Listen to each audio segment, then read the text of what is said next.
Good afternoon, students. As we discussed in the previous session, we will continue our discussion on the topic of returns. Returns was scheduled for this class, but we had started in the previous class itself. Okay, so good afternoon, everyone. Yes, I can see a lot of people joining in slowly.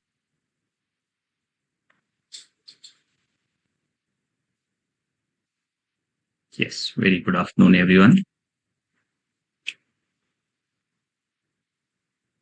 So our topic for today is returns under GST, but there are some clarifications from our previous sessions on TDS and TCS. I'll address them, and we'll also take up a problem on TDS and TCS because we had discussed in the last session that we need some practical problem.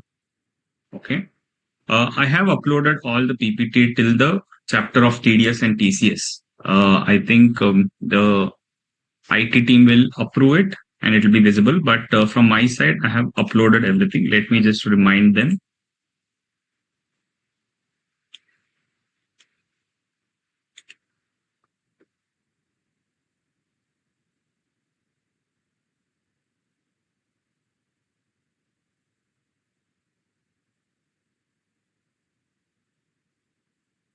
Right. So we will just touch base again on TDS and TCS because there were some aspects which when I went back and saw the material, our study material, there were some nitty-gritties in terms of the TDS provisions.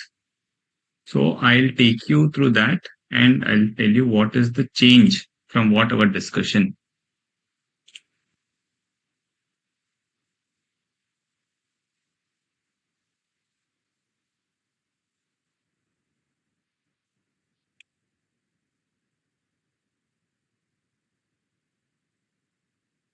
Yeah. On this slide on no TDS, right? This is when we were discussing in detail with examples wherein we have taken some states. And the principle here was where TDS is not deductible. Okay. So in the following situation, TDS will not be deductible. What the provision says is where the location of supplier and place of supply both are in same state, but the place of recipient of supply is in another state, then no TDS shall be deductible. Okay. So this was a very confusing statement because they start with this saying both location and place of supply should be in same state. And if the place of recipient is in another state, then it will not be applicable. But if you see the actual provisions, what is given in the law, I will just read out the provision.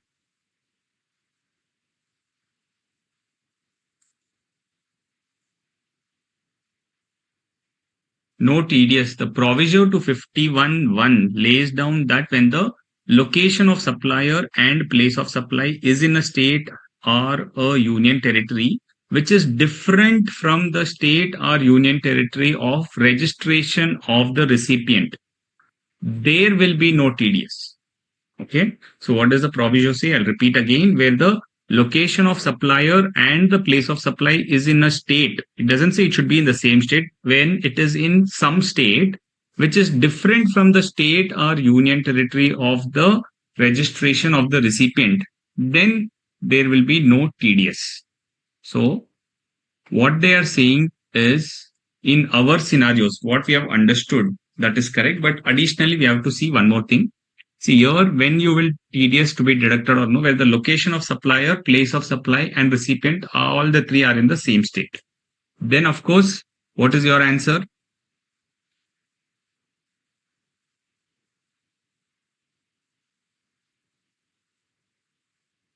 Yes, TDS will be deducted, correct? And what TDS will deduct? CGST and SGST. That is correct. Now, second scenario, where the location of supplier and place of supply are in different states. Okay. Here in this case, TDS will be deducted because in this case, we also need to have the recipient's details. Here they have not given the recipient's details, but they have said the location of supplier and place of supply are in different state. So here it is an incomplete question, but we have to fill up the question saying that if the recipient's place of registration is in one of these places, even if it is in one of these places, only then you will pay the GST. If it is in a different place, you will not pay it. Okay. In this case, it is IGST TDS, yes, provided the recipient's location of the recipient is in one of these states. And in third scenario, where the location of supplier and place of supply are in the same state, but the recipient is in different state. In this scenario, of course, we know there will be no TDS deducted, but our point of discussion was in the last session was the location of the recipient should be same as the location of the supplier. But there is a alteration to that. The location of the recipient can be in one of these places. It could be either in location of supplier or in the place of supply. If it is there in both the one of these places, only then TDS will be applicable. Otherwise, it will not be. I will explain that with the statement what is given in the Board of Studies. This is very nicely given. Location of the supplier is A and place of supply is in the same state. Registration of the recipient also is in the same state, so we will deduct TDS. There is no doubt. This is what we had understood. Now come to scenario number 2. Location of the supplier is in state A. Okay. Place of supply is also in the state A, but the registration of the recipient is in another state. So what criteria we had discussed was that location of supplier and place of recipient is in different states, so no TDS. But we also have to see whether place of supply is in the same state. In this case, state A is different from state B, so still no TDS. Now understand the third scenario, then you'll have some clarity. Location of supplier is A, place of supply is state B, and registration of the recipient is in state B. So here our criteria of location of supplier and registration of recipient will not hold good. Had we considered only that criteria, then we would have told no TDS. But here we have to see if the recipient's location matches with one of these states. If it matches with location of supplier or the place of supply, if it matches with one of the states, then TDS will come. In our example of Kolkata, we didn't envisage the third situation. We had only envisaged options of state A, option 1 or option 2. But option 3 is also possible where the place of supply is in a different state and recipient registration of the recipient is in that state. Then also TDS will be deductible. Is this clear?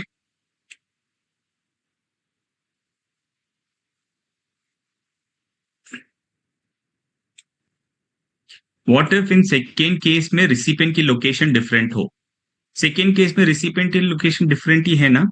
State A is the location of supplier and place of supply, and second case में location of recipient different state ही है, तो इसलिए no TDS है. And Kasak's question is, if example, if location of supplier is in Karnataka, place of supply is in Tamil Nadu, and recipient location is in UP, then TDS is deducted? No. Then TDS will not be deducted because location of supply is in state Karnataka, place of supply is in Tamil Nadu, and the recipient's location is in some other state, which does not match with either the location of supplier nor the location or the place of supply. इन दोनों में एक भी match हो जाता है तो TDS applicable होगा, लेकिन दोनों स्टेट के साथ कुछ भी मैच नहीं हो रहा है. So in your example, Kasat, TDS will not be deducted.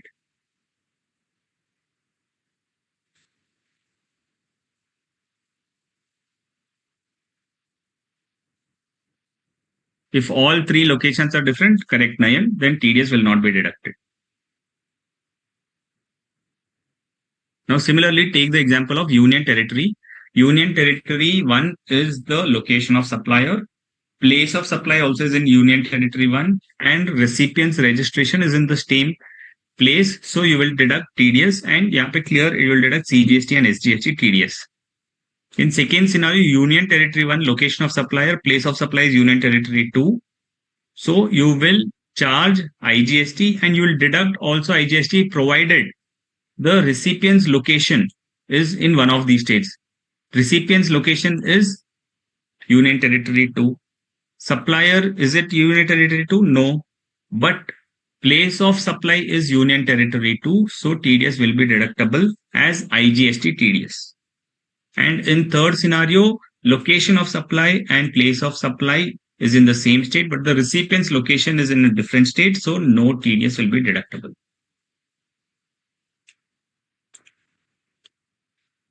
Recipient's location matter, it should match with either of them. Exactly, bang on. So it means that if location of supplier in state A, place of supply in state B, and recipient, registration of recipient is in state A, then TDS applicable. Correct. If registration of recipient is in state A, then TDS will be applicable. And if recipient's registration of recipient is in state B, still TDS will be applicable, Pallavi, because it matches with either state A or state B. Clear? So this is what I want to highlight, because the third scenario we didn't envisage in the previous session.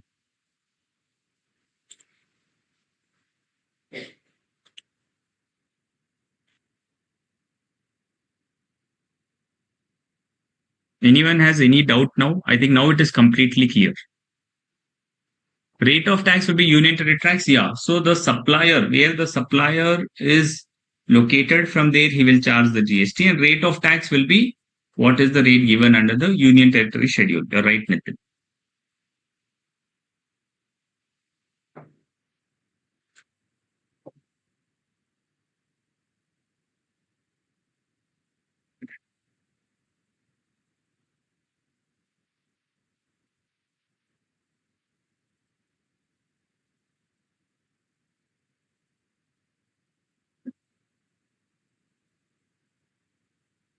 Okay. So this will be the important charge. If we see our examples, it will still coincide, I know, because we haven't read anything wrong.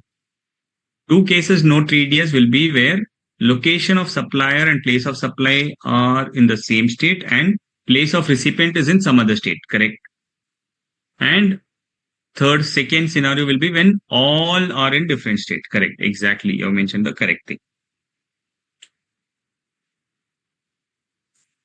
Yes, Komal. Sir, actually, आपने कल बोला था location of supplier and place of recipient both are different to both और same है तो TDS applicable है, वैसे आप बोले थे. अगर अभी आप बोल रहे हो कि डिफरेंट है बट प्लेस ऑफ सप्लाई के साथ अगर कोई भी एक मैच कर रहा है तो टीडीएस एप्लीकेबल है. करेक्ट. That's the alteration. हाँ, अभी प्लेस ऑफ सप्लाई के साथ अभी अगर रेसिपिएंट मैच हो गया तो मतलब आईजीएसटी है, अगर सप्लायर के साथ मैच हो गया मतलब सीजीएसटी एसजीएसटी है. Correct sir? Correct, correct. Okay sir, thank you sir.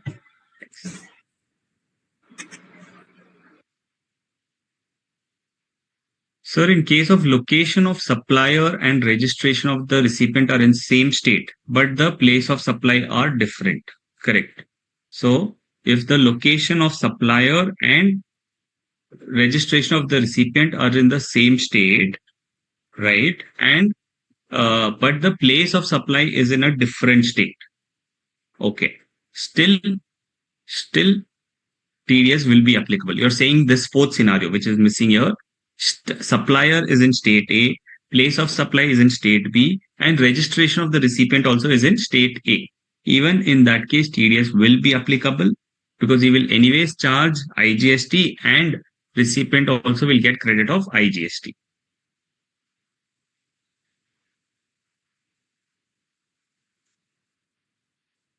Location of supplier or recipient same. Okay, but place of supply is different. Correct. Still TDS will be applicable.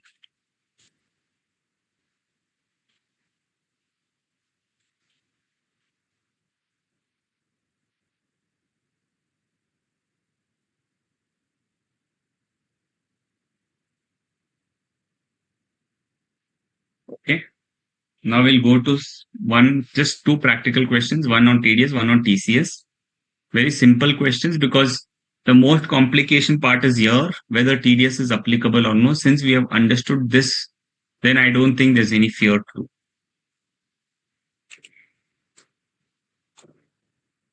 Location of recipient and location of supplier are same. So CGST and SGST, right? How, sir, possible place of supply has to be matched with any one of the supplier or recipient? Correct. So what is your question?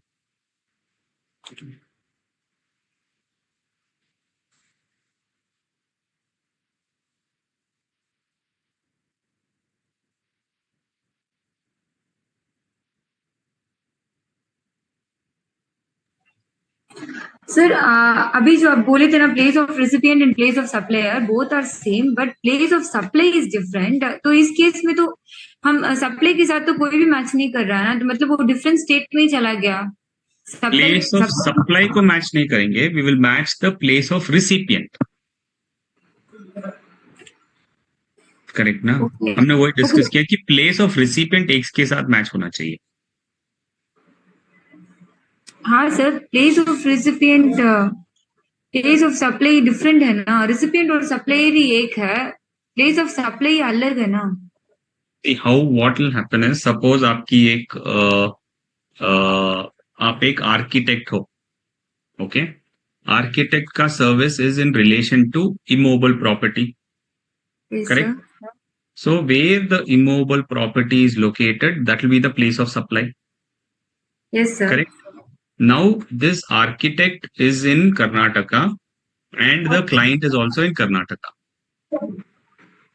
Government का एक काम है, government is in Karnataka, I am also in Karnataka. Yes, sir. लेकिन government की जो property जिसके ऊपर मुझे आर्किटेक्चरल ड्राइंग्स देना है, that is located in Tamil Nadu. Okay, sir. Okay. So location of supplier is, I am the architect, I am located in Karnataka. The place of supply is outside the state. Yes, sir. Correct? So place of supply is outside the state, but the recipient is in the same state. So Yes, what will sir. I charge him? I will charge him IGST. And since location of the supplier is matching with the first criteria, that it is matching with the location of the recipient, then he can deduct the TDS. What TDS he will deduct? He will deduct IGST TDS. Okay, sir. So place of supply decides whether it's IGST, CGST or SGST, right, sir? Correct. Always place of supply decides what is the nature of tax. Okay, sir.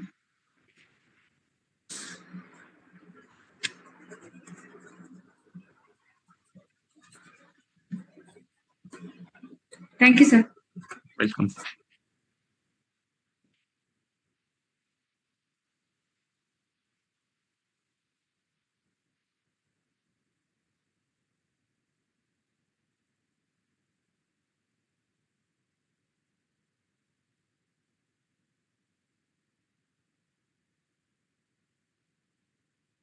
Yeah, this is the first question on the discussion on TDS and TDS.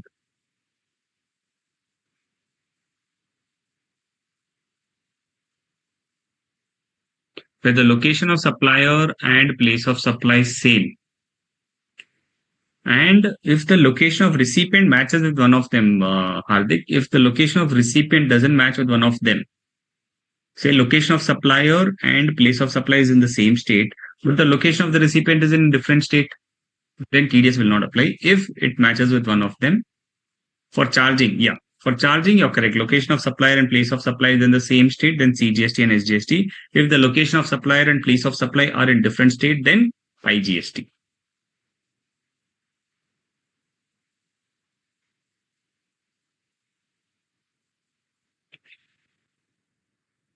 Fine. TDS, you're clear. So this is also clear now.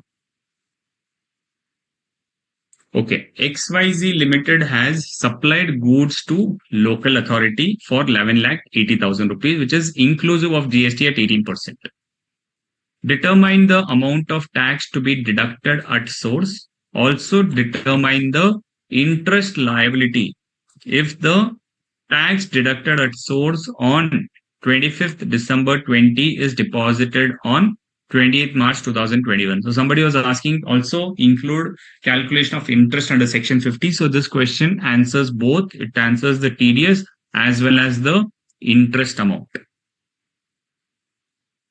Firstly, as per the provision of section 50, the local authority has to deduct tax at 1% from the payment made or credited where the value of supply exceeds 2,50,000 rupees. In this case, it is exceeding. So tax has to be deposited, and further, since there is a delay in payment, they have to pay interest at 18% per annum.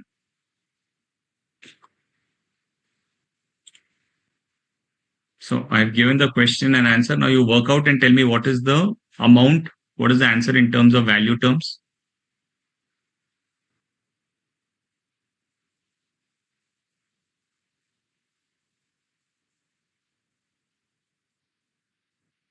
$10,000 plus 1,800. How much is the TDS? TDS is 10,000, you're right. 1% के हिसाब से 10,000 is the TDS. And फिर plus 1,800. So are you telling interest is 1,800? Nayan Patel is saying TDS is 1,800.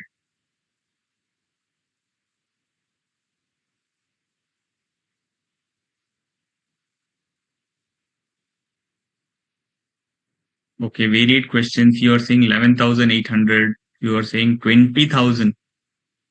But I have not got answers from everyone. Please make an attempt.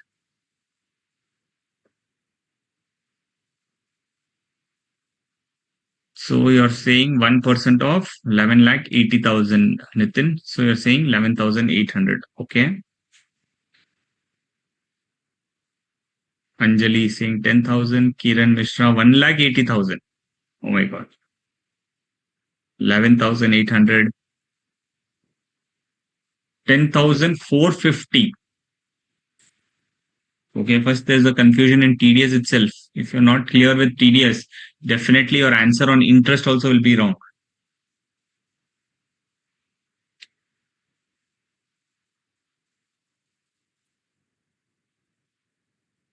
Due date for deposit of TDS is 10 January, and TDS has to be firstly 1% of 10 lakhs. When we had discussed the TDS provisions, it was clearly mentioned that taxes should not be included. And the question here says it is inclusive of GST at 18%.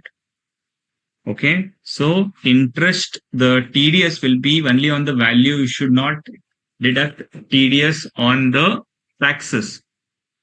So of 11,80,000 rupees, 1,80,000 is the GST value. The value of the supply is 10 lakh rupees. Okay, so on 10 lakh, 1% is 10,000. So TDS amount, whoever have told 10,000, congratulations, that is the correct answer. Now interest.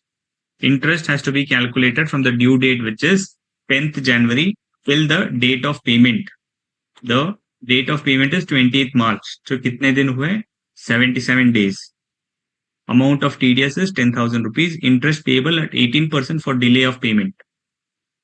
Okay, which is 10,000 into 18% into 77 divided by 365 days. Gives it as 380.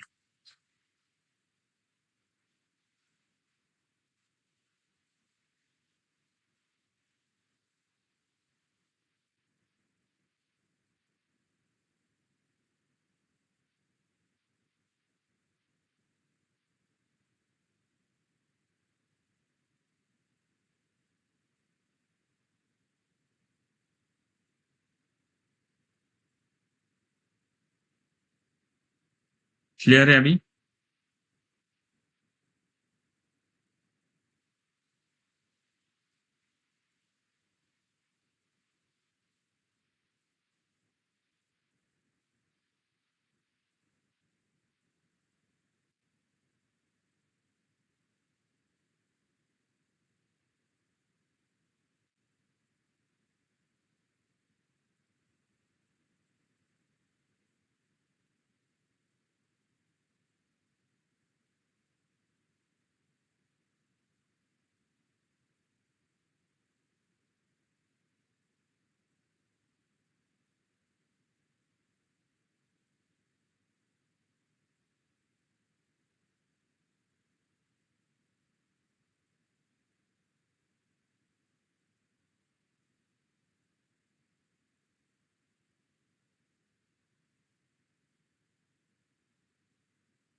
And one person has smartly plotted down, is it 1%, 0.5%, 0.5%, or is it 1% plus 1%? That is very important. The rate we had discussed was 1%, 1% each. So this is only under the CGST if it's assuming, and SGST also will add. So the rate of TDS is 1 plus 1, 2%. Okay. So we have only done the calculation of CGST, same calculation or same values you can mention for SGST, and total TDS deducted will be 10,000 plus 10,000.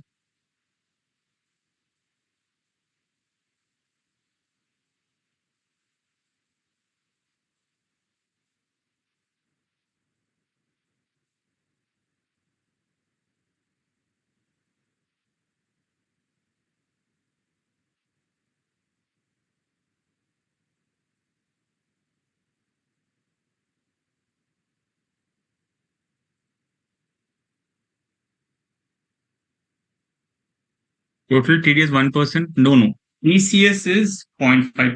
TDS is 1 plus 1, 2%, Komal. Interest should be on 20 or then 20 itself, because totally you have to pay 20,000.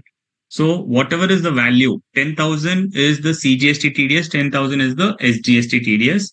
Interest should be 380 under CGST and 380 under SGST.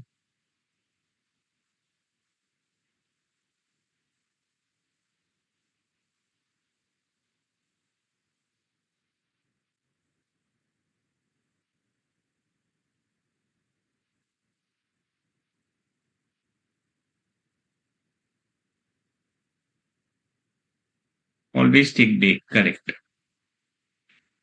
Now next question.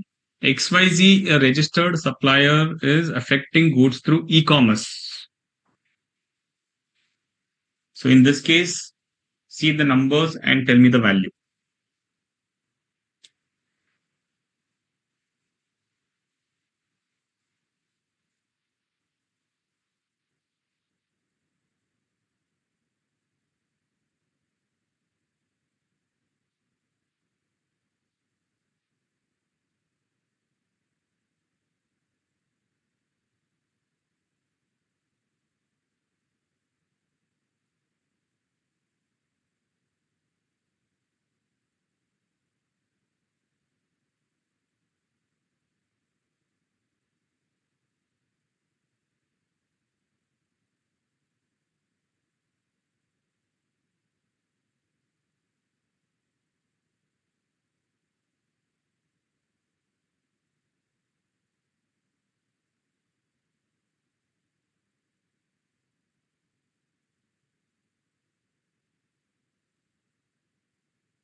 So everybody is saying, few are saying 12,500, few are saying 11,250, few are saying 12,500. Tambeshwari is given the highest, is it a bidding that is given the highest value of 13,750. Okay. They have made taxable supplies affecting goods through e-commerce limited, which is a electronic commerce operator. Now they have made taxable supply of goods of 25 lakhs and have returned goods amounting to 2,50,000 rupees. So should we calculate on 25 lakhs or 2,50,000 rupees firstly?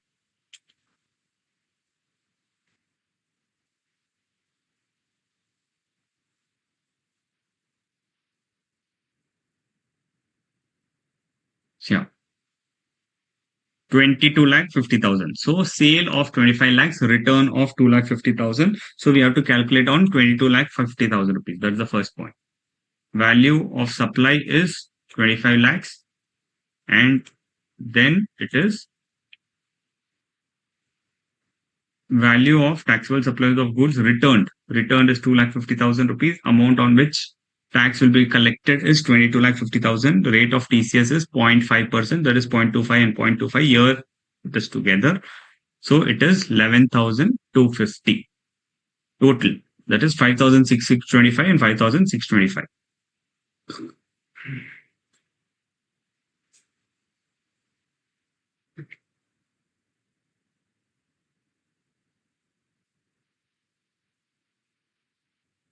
Clear?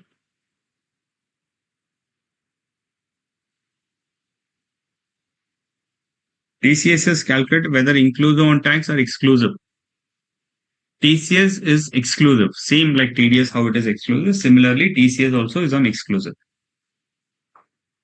Correct. If it is CGST and SGST, then show it as 0.25. Correct. E-commerce business, the goods go all around India. So we'll give IGST or CGST or CGST or SGST. So it is always CGST and SGST itself because it depends on where is the transaction carried on. So generally the e-commerce operator and supplier, on that basis, the TDS is deducted. Here that complication is not there. So whatever e-commerce the supplier is charging, on that basis you will deduct the TCS.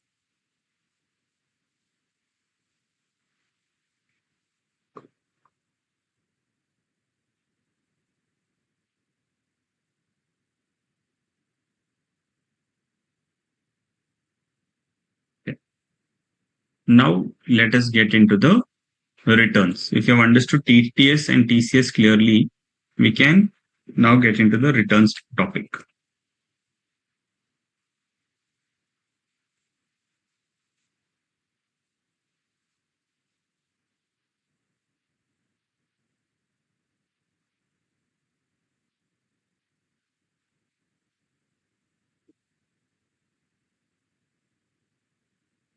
Why 0.25, 0.5? It should be 0.5, 0.5. No, Apurv, it is changed, right? That's why I had mentioned in the session itself last time that it was mentioned as 0.5 or 0.5, but in October 2024, the rate has been brought down to 0.25 and 0.25, totally 0.5%.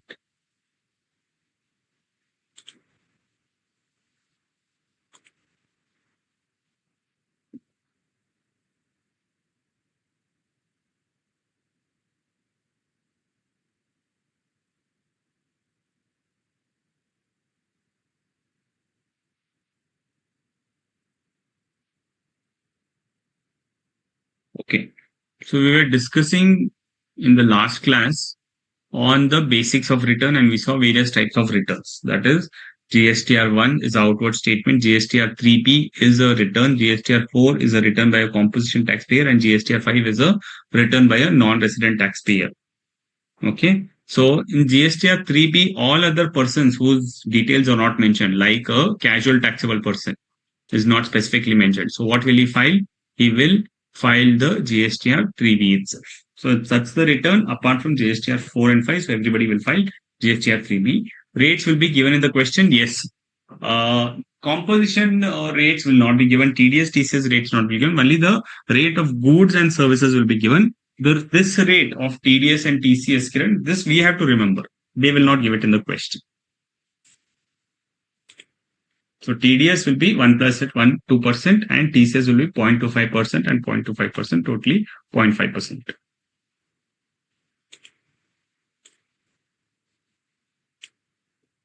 Furnishing of details under section 39 is GSTR-3B, GSTR-4 and GSTR-5. Okay. What are the other returns we file? There is a first return. There is GSTR-8, which is a statement of TDS, TCS. Then annual returns in GSTR-9, 9A and 9B.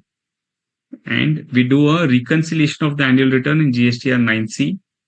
Then at the closure of the business, once you close down, you apply for surrender, you apply for cancellation, it gets surrendered. Then once it is approved, you have to file a final return, which is called as final return in GSTR-10. And then a UIN holder will file a return in GSTR-11. And we know that all returns have to be filed electronically, nothing like manual filing. So why is it important to timely file the returns? We can file it late, no? Government will get late fees. Government should be happy that they are getting late fees. So why? But still they insist that we should file the returns on time. Why?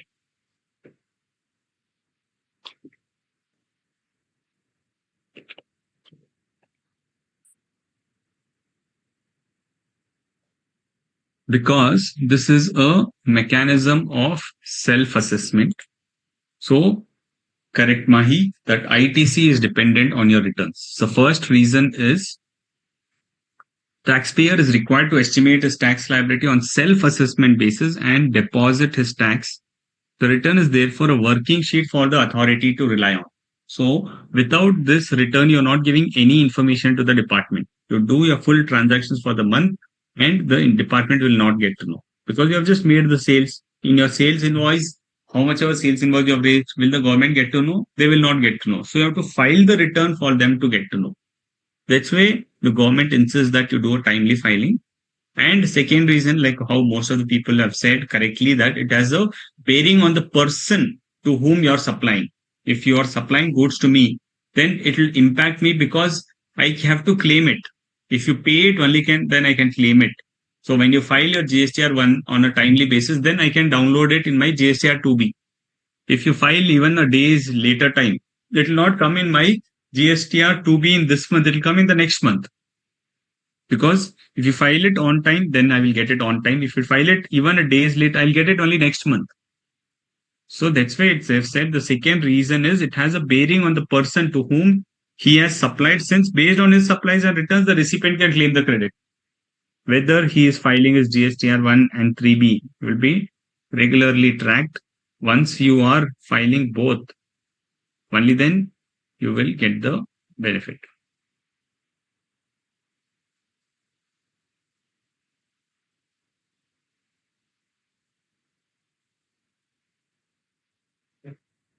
Clear till here? Correct. To claim credit, otherwise the chain will break.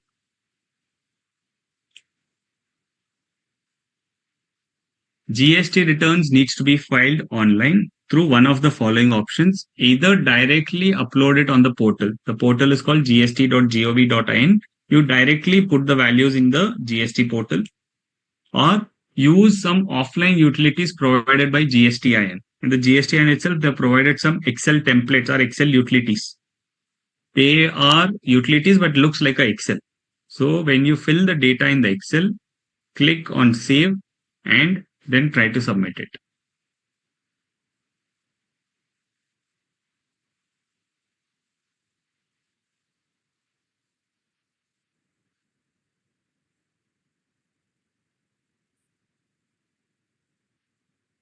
Okay, so GST returns have to be filed directly on the portal.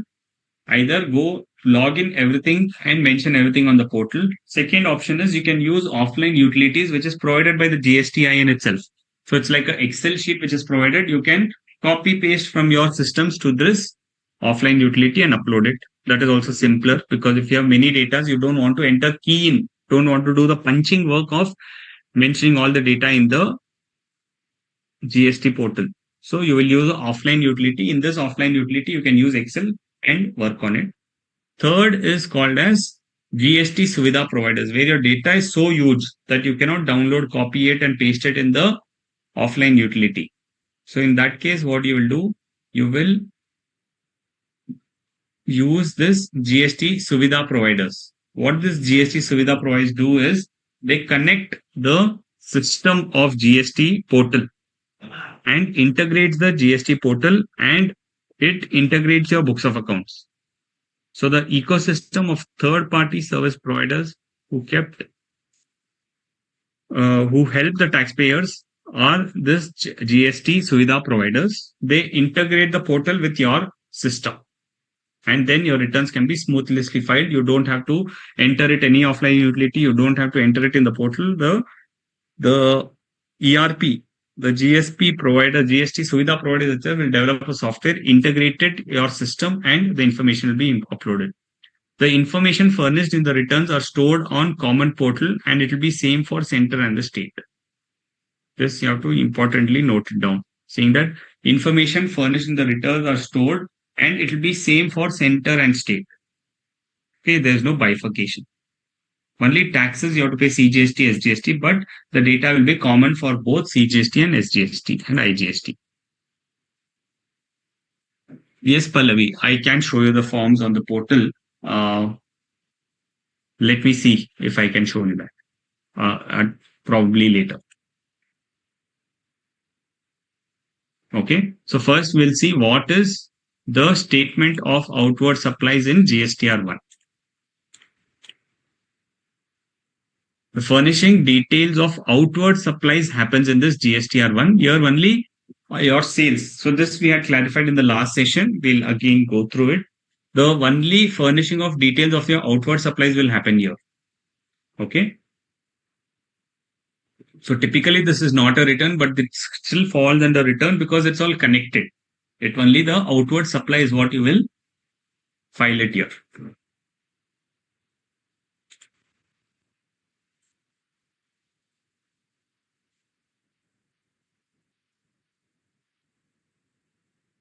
Just one moment.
So in our GSTR-1 return, what do we do?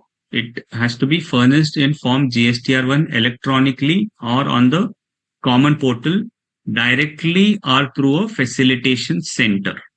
So whatever sales we are making, okay, only our sales, which is called as outward supply. All our outward supply will come in our GSTR-1. In a regular monthly return, that is GSTR-3B, here in 1 we are declaring invoice wise details, but in 3B invoice wise details will not be declared. Whatever declaration we are doing in GSTR-1, that value will come in GSTR-3B.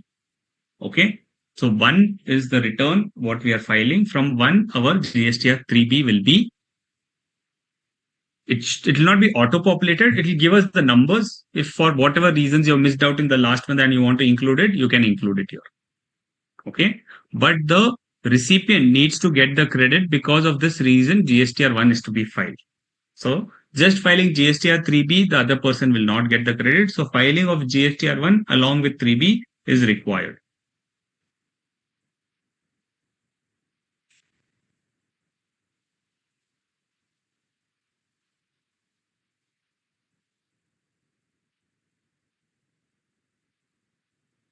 Okay. What is the due date of filing of this GSTR1? The due date of the filing is 10th, but it can be extended by the commissioner. So the commissioner is extended it to 11th. So he's given 2 dates, and now we have 2 dates for GSTR1. In the law, it is 10th date, but the law says that the commissioner can extend it. So commissioner has indefinitely extended to 11th from the end of the month for a person having turnover more than 5 crores, and 13th from the end of the month, end of the quarter. So there are two types of GSTR1. One is monthly return filers. If your turnover is more than 5 crores, you will file by the 11th. So you are a monthly return filer. Then you have a QRMP scheme, which is a quarterly return monthly payer. If you are under this scheme that your turnover is below 5 crores, you have option to go under this QRMP scheme. QRMP, the nomenclature is quarterly returns monthly payers. So you will file your returns quarterly but pay the taxes monthly. So you are filing your returns when? Quarterly. So you will file your GSTR1 by the 13th of the end of the quarter. Is 3B compulsory? Yes, GSTR 3B is compulsory. 1 is also compulsory, 3B is also compulsory. If you don't have any sales, file nil returns, because declaring that you have not made sales, that is also a declaration.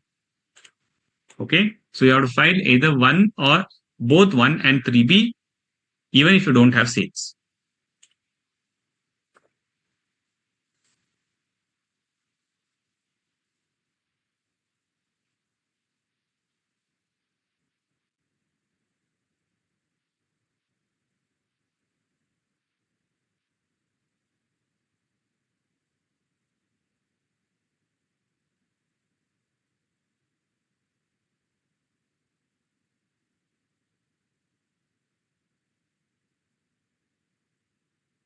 What is IFF in QRMP? We'll come to that. Okay, अभी तक हम वहां पे नहीं आए. We'll come to that on IFF also. Furnishing details of outward supplies, GST has to be filed by whom? It has to be filed by every registered person, but excluding the following people. Even a casual taxable person has to file a GSTR1, but a input service distributor person, NRTP, non-resident taxable person, a composition scheme taxpayer, person paying TDS, a person that is an e-commerce collecting TCS, and supplier of OIDAR. These people need not furnish GSTR1. This will become like a multiple choice question, so you'll have to kind of remember why these people need not file GSTR1, because input service distributor, he is only distributing credit, so he will not file GSTR1. He will file a different return. A non-resident taxable person, he is only selling, so he will not be required to file GSTR1. A composition taxpayer from whom we cannot claim the credit, so for him also GSTR1 is not applicable. A person paying TDS and TCS, उनको GSTR1 में डालने की जरूरत नहीं है. For them there is separate return. And supplier of OIDR, these are the people who are not required to file GSTR1.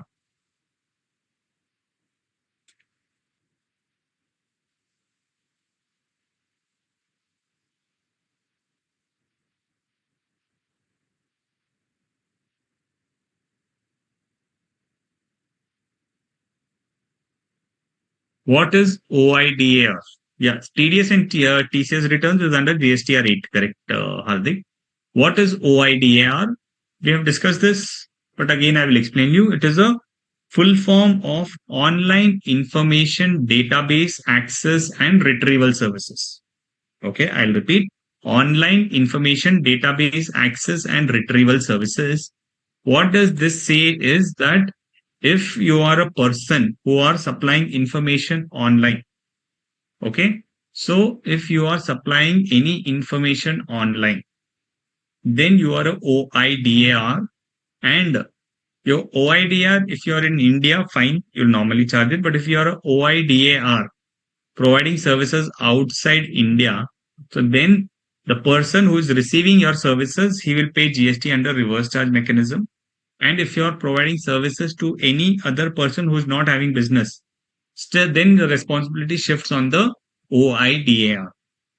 Okay, like this, we have this music app. That's a typical thing to understand.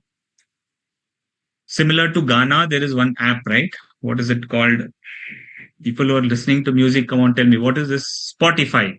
Bang on. So Spotify is not registered in India, it's outside India. When Spotify provides services to you as a customer, you are not registered, but itna volume hai. Geo7 is in India. So we'll talk about Spotify. Since Spotify is outside India, Spotify providing services to India, right? They are not registered India, but in case of OIDR, they've said if you're providing any services to an Indian person, then you have to register and pay the taxes. So since OIDR provides services to India, they will have to pay the GST. And since you are a recipient who are not registered, you will not get the credit. So इसके लिए उनको GSTR-1 file करने का exemption दिया गया. Next question is, sir, if QRMP filers file it at end quarter, so how recipient can claim the credit? Very good question. Because to claim credit, I think GSTR-3B is required. Very nice. So to claim credit, GSTR-1 is required. Okay, GSTR-3B, I will come. The date when you will see the GSTR-3B is filed or no is by the end of the September. So, but your question is genuine that when I supply to somebody and the other person has to get the credit, it should appear in his GSTR-2B. So my GSTR-1 filing is important, correct? But in this case of QRMP, they are not filing any returns on a monthly basis. So if I'm buying from somebody and that credit is not appearing, why will I buy from him?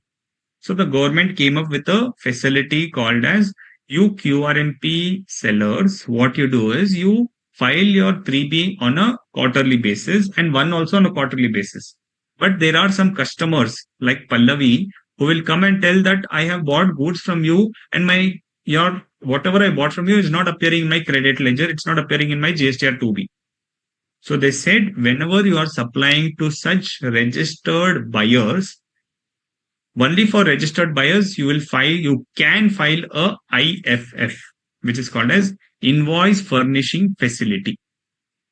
Okay, so you can furnish a invoicing furnishing facility through which out of say 50,000 sales in this month, 30,000 sales you have made to registered buyers. So to the extent of 30,000, what sales you have made in this month, upload it off so that it will appear in their GSTR-2B and they can claim the credit. And anyways, you will file your returns on the quarterly basis. So for such quarterly return monthly payers, somebody was asking on IFF that to claim the credit by the other person, you can file a IFF so that the other person can claim it. So you'll file IFF on a monthly basis if you're supplying to registered person. If you're supplying to unregistered person, no need to file. And this is optional. IFF is not compulsory. GSTR-1 and 3B is compulsory. IFF is optional.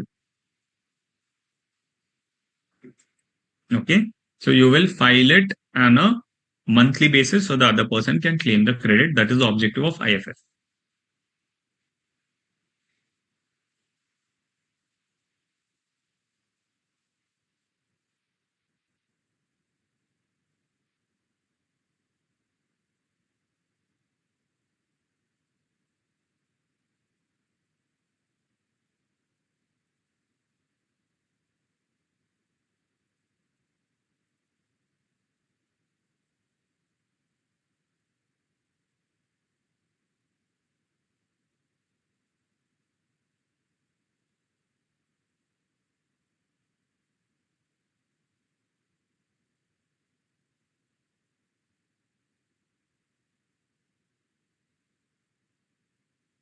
But sir, your option will be read as mandatory because registered buyer credit will be blocked otherwise. No, it will not be blocked.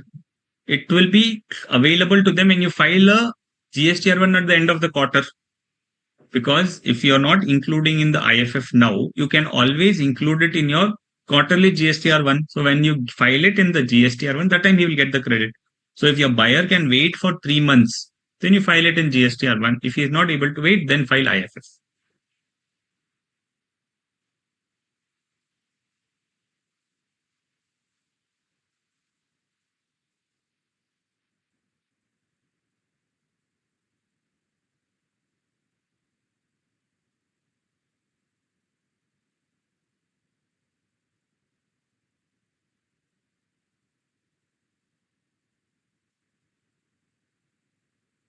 that time working capital for 3 months will be blocked and he will have to pay the correct. So it depends on your buyers if they are ready to block it, saying that okay, we have got the credit, but it'll appear to us at the end of the third month, we'll claim it that time. If they are ready for that, then it's fine. If not, then you file the IFF. So it's only the understanding between the supplier and the recipient. IFF for each registered person or just one for all persons? Just not just one for all persons. You have to file for each registered person. Like how you file GSTR-1 for each customer. Similarly, IFF also has to be filed for each customer itself. It is similar to GSTR-1, but that it is for a QRMP person, and GSTR-1 is for both registered buyer or unregistered buyer, but IFF is only when you have a registered buyer.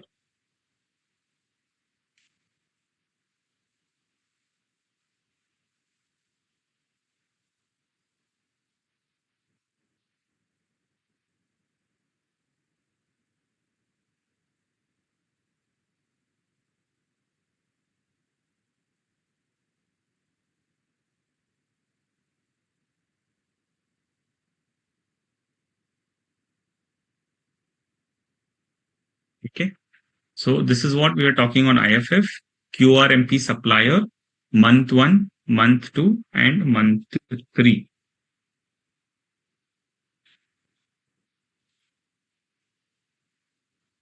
In month 1, they can upload. It's only can, not compulsory, can upload invoices, debit notes, and credit notes in IFF by the 13th of the subsequent month. This can happen for second month also. So first month and second month, they can upload the details in IFF. It will be reflected in GSTR-2A, 2B, GSTR-4A, 6A of the recipient. That is the inward basis which they can claim the credit. In third month, uploaded in IFF for month 1 and month 2. Okay. So have you uploaded the IFF for month 1 and month 2? Yes. Then upload month 3 invoices only, because you don't have to do the repetition. So there's no duplication required. Whatever you have reported in month 1 and month 2, don't repeat it. If you have uploaded IFF and included that invoices, only balance invoices you have to include it in GSTR-1. This you will file by 30th of the subsequent month. This GSTR-1, you will file it by 13th of the end of the quarter. So if you're talking about January, February, March, for January and February, you will file it for what? January by 13th of February, and February's you will file it by the 13th of March. And month 3, that is the quarter of the end of the quarter, is March. So March details, you will file it by 13th of April. Okay. And if you have not uploaded anything, say month 1, you didn't do anything, month 2, you have made sales, but you have not uploaded IFF. All of that, you will upload it in the GSTR-1 of the quarterly GSTR-1, what you are filing. And all of this will appear in the recipient's GSTR-2A or 2B. Hope this slide is clear. Whatever we have discussed is mentioned here.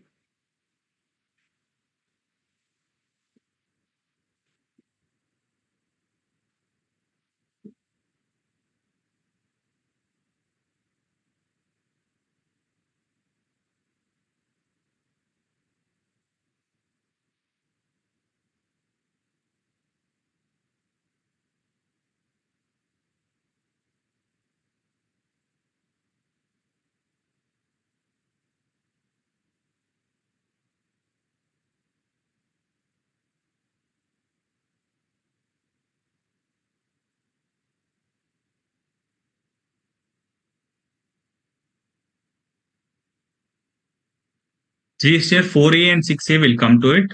Like how a normal recipient gets GSTR 2B, like that, there are other recipients who get GSTR 4A and 6A. I'll come to that.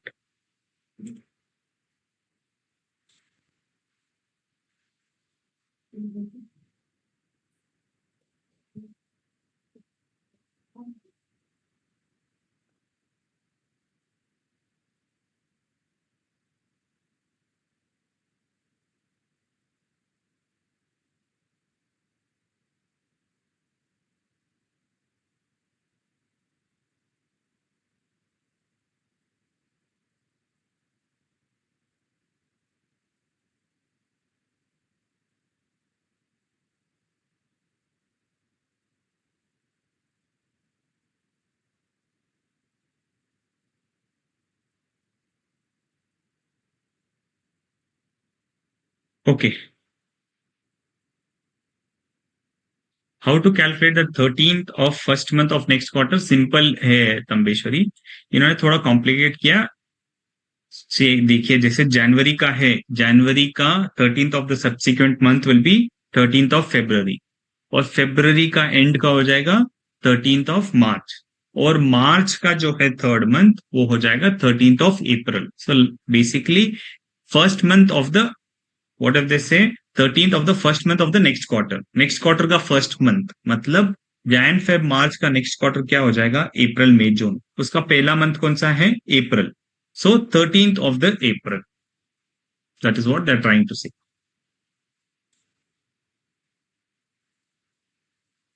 What is quarterly, Kiran?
IFF quarterly filing होगा? नहीं, IFF monthly होगा किरण. IFF is on a monthly basis. That's what I'm trying to say. IFF is not happening on a quarterly basis. Your GSTR-3B will be on a quarterly basis, but IFF will be on a monthly basis. Month 3 may uploaded IFF 1 or 2 month both, sir. In month 3, you will, the IFF what you have uploaded first month and second, both will be included in your GSTR-1. So only for the third month details, you have to mention it here. Okay, let's take some example because I'm seeing a lot of confusions happening here.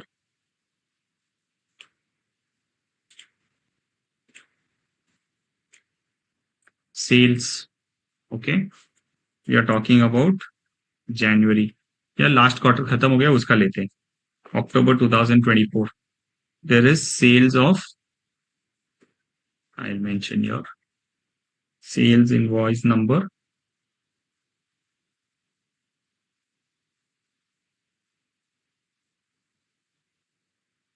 value, and whether it is B2B or B2C.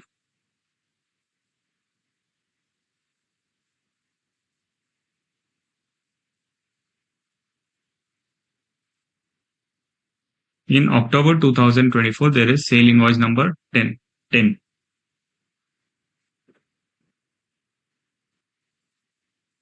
Value is 100. This is a B2B sale. And again, in October, say I had two sales, 10 and 11, 100 ek tha, 200 ek tha. Okay. Now, October, I am a QRMP filer. Okay. Now, in my IFF, which I will file for October by the 13th of November. In this, what I will disclose? I will disclose invoice number, both 10 and 11. Okay, because they are B2B sales, the other person wants the credit. Now we'll go to November. In November, the sale invoice is 12. The value is 150. This is B2C sales. And in November, there was one more invoice number 13 for 150 rupees. This is B2B sale. So while for November, when will I file my IFF? By the 13th of December. I will include invoice number 12. No, because it is B2C, I will not include it. I will only include invoice number 13. Okay, clear?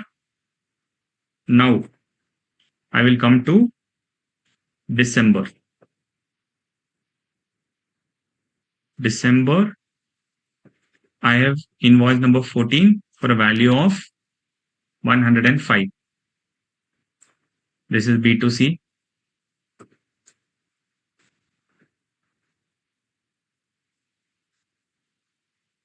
Invoice number 15 is say for 130 rupees. This is B2B, right? So in this December, I will not file IFF because IFF has to be filed only for the first month. Here I will file GSTR-1. In this GSTR-1, should I include October and November details? No. B2B is already reported in this IFF, so I don't have to include it. In this, I have to include invoice number 12 because 12 is not included in IFF of November. So invoice number 12, 14 and 15. Invoice number 12, 14 and 15 is to be included.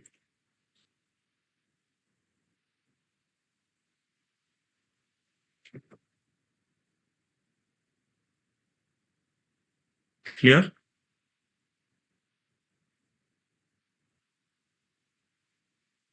Got it right? So आपको only December details you have to mention in the GSTR-1 of December, which you have not included in the IFF. Correct. IFF not included B2C transaction because IFF में आप B2C transactions enter नहीं कर सकते हो.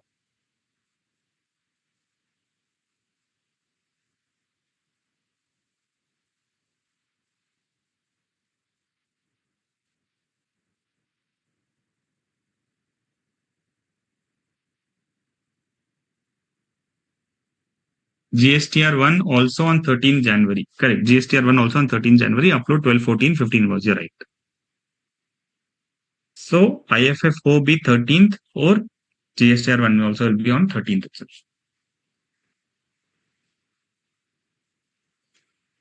With this example, now you are able to understand. Kiran, your confusion is clear.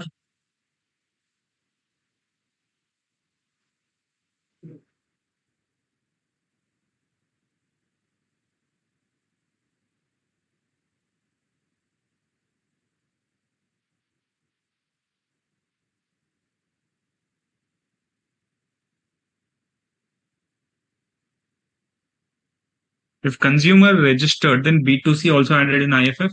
B2C का मतलब itself is business to customer. And B2B is business to business. And here business to business means the other person is registered. And B2C means the other person is not registered. This we had discussed, no, while discussing on number of, okay, I think we have not discussed it. Whenever it's B2B, it means it is you're supplying to a registered person, that is called B2B. B2C means a person who is not registered. हाँ, QRMP का क्या फायदा है? Extra work के, हाँ, आप consider कर सकते हो वैसे भी कि GSTR-1 भी फाइल करना है, 3B भी फाइल करना है, IFF भी फाइल करना है. लेकिन आपको ऑप्शनल है, आपको IFF कंपलसरी नहीं है, क्योंकि कस्टमर चिल्लाएगा तो फिर आपको फाइल करना है. हाँ, if that is not viable, you want to file regular 1 and 3B, वो भी कर सकते हो आप. That makes sense. लेकिन QRMP का बेनिफिट क्या है? आपको टैक्स जो है ना, अगेन उसमें दो ऑप्शन आते हैं, saying that you can calculate and pay it or automatically it will calculate it, saying कि आपके previous quarter का जो भी पेमेंट है उसका 1/3 we will deduct it. So that's the other benefit, क्योंकि आपको टैक्स कैलकुलेट नहीं करना पड़ेगा.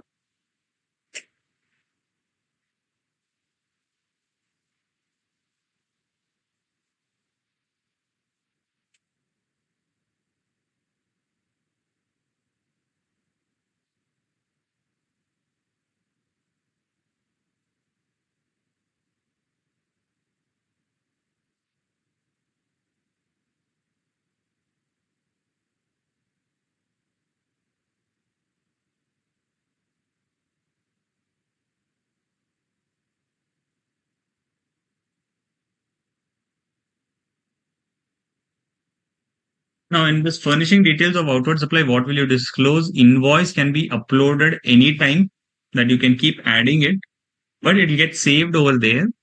And invoices for the month of August can be uploaded from 1st August till 10th of September, क्योंकि आपको फाइल करना है by 11th, by the 13th, और रेगुलर मंथली फाइलर्स को 11th और क्वार्टरली फाइलर्स को 13th. Till then, you can keep uploading it. Invoices can be modified, deleted any number of times, which means the actual invoice generated will be same, but the data on the portal can be checked and corrected, because invoice जो आपने physically है, आपके system में है, उसको आपको GSTR-1 में डालना है. You can keep editing and adding and editing it. You don't have to give scanned copy of the invoice.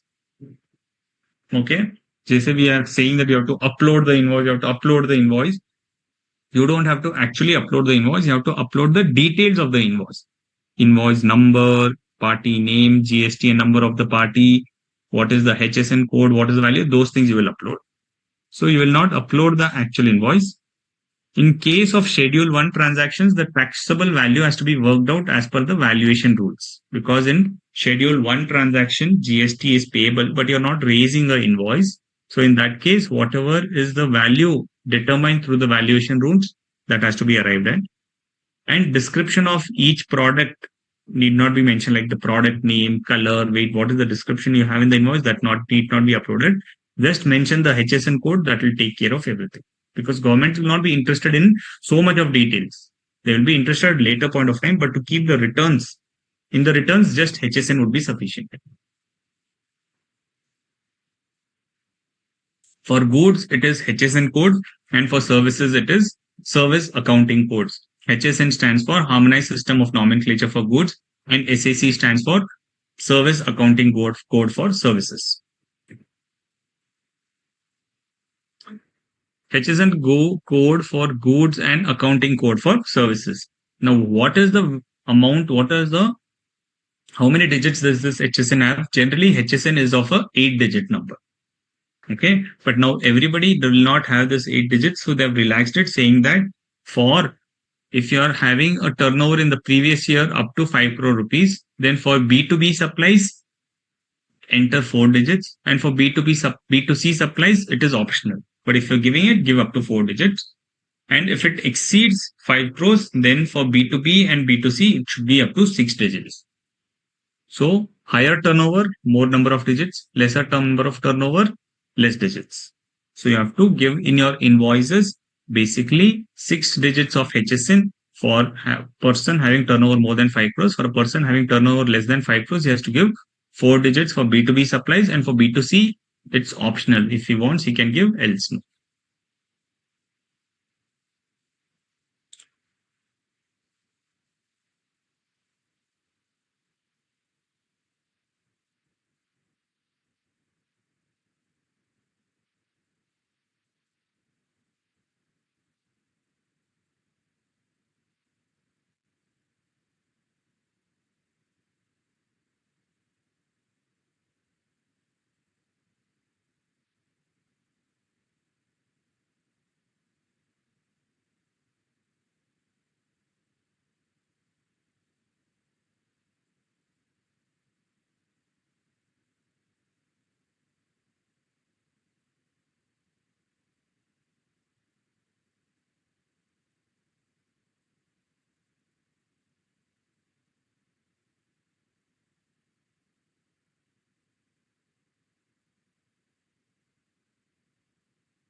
Import and export 8-digit HSN code.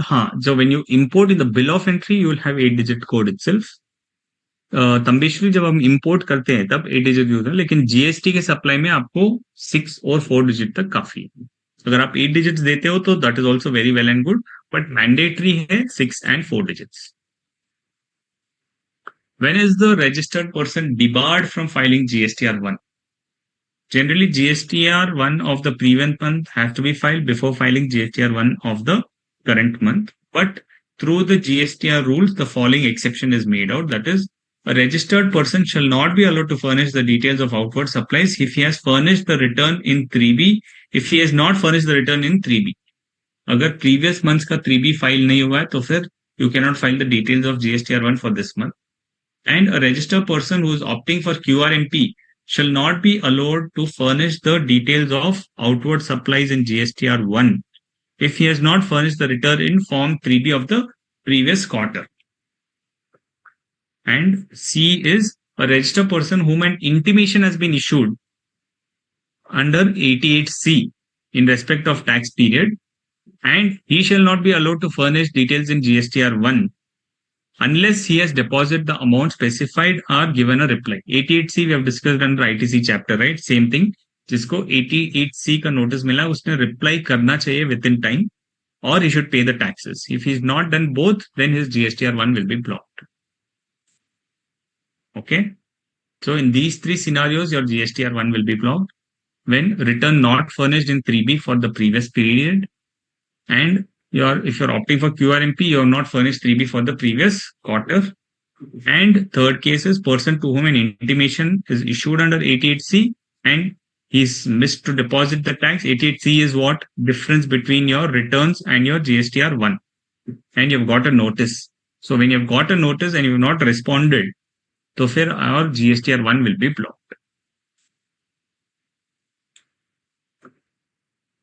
GSTR-1, what are the other details? Can I file GSTR-1 before the end of the month or the quarter? No. But the data can be uploaded and saved.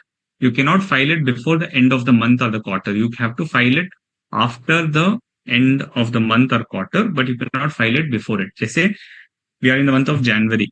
I want to upload my GSTR-1 by the 30th January. Can I do it? No. You have to file it after the end of the quarter itself. Exception are casual taxable persons because they have to close down the business in between. Then there is a cancellation of GSTN. Then after confirming the receipt of cancellation, they can do it.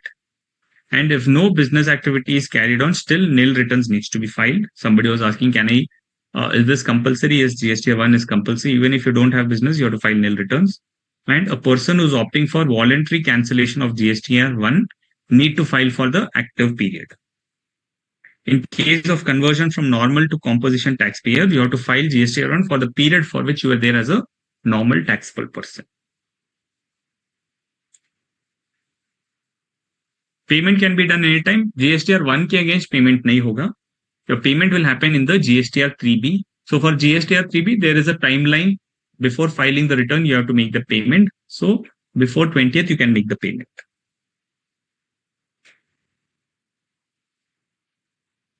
What are the contents of the GSTR-1? GSTN of the business, legal name and trade name, aggregate turnover of the previous year, what is the period for which you're filing, HSN-wise summary of the output, documents issued during the period, that is the invoice number, credit note number, those details, details of advances received, then taxable supplies made to registered persons, what is the B2C supplies, what is the zero rated supplies, what is the nil rated supplies, all of that will come in your GSTR-1.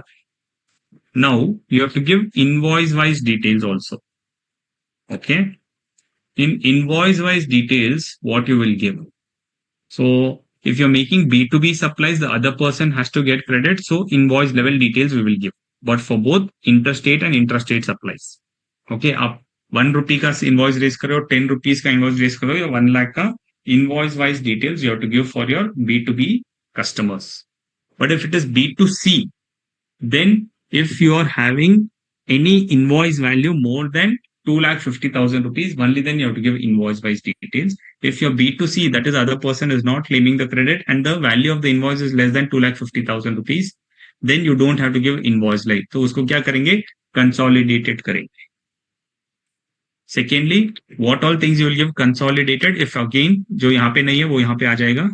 B2C invoices, which is intra-state supplies within the state made to unregistered person for each rate of tax.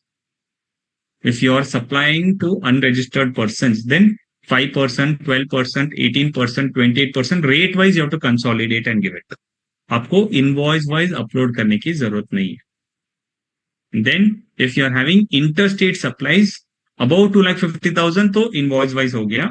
Less than 2,50,000 you have to mention consolidated rate wise and state wise, because interstate may will charge IGST it will go to the other state. So the respective state wise, you have to give the details here. Clear? To understand this better, I have another chart. Interstate and intrastate supply made to registered persons. So this blue is invoice wise, purple is consolidated. So blue, what you will give? Interstate and intrastate supply made to registered person, and B2C transactions consolidated interstate about 2,50,000 rupees, and consolidated interstate less than 2,50,000 rupees. And then last one is B2C intrastate supplies made to unregistered persons for each rate of tax.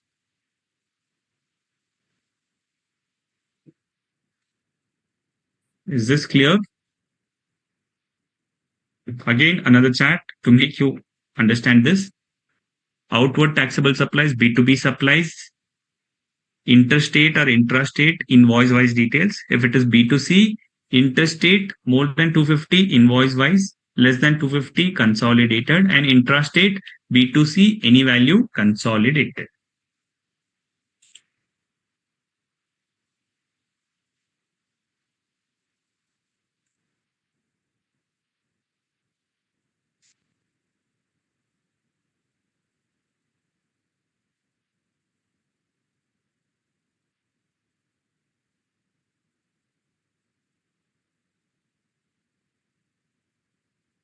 It is changed to 1 lakh. Okay. So this is an amendment. Now it is 1 lakh. I will change it here, but since I was teaching the same thing for Giant students, but yes, it is 1 lakh now. I will change this when I upload this.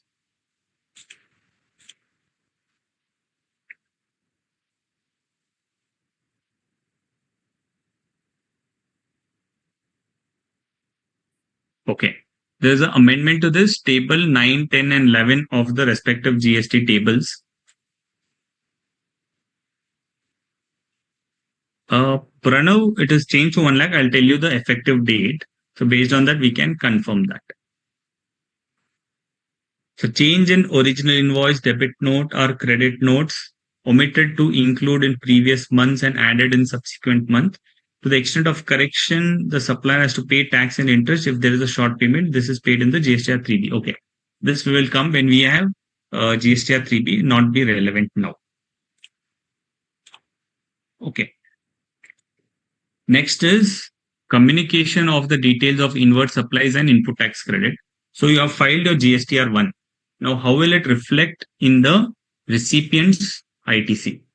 How will it reflect in the recipient's ITC? We will see in this section 38 and Rule 60. Sales is made in GSTR-1. It will appear in the recipient as in the both GSTR-2A and 3B, basis which he will file his GSTR-3B return. If it is appearing in his 2A and 3B, then he will file it in his 3B return. Otherwise, he cannot actually take the credit, because we have discussed in chapter of input tax credit, there are some conditions. One of the condition was that it should appear in his GSTR-2B. If it is appearing in his GSTR-2B, only then he can claim the credit. Okay, we'll take a break of 10 minutes here and we'll come back to understand this communication better.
So we were discussing on how this data of GSTR-1 will get communicated in the GSTR-3B.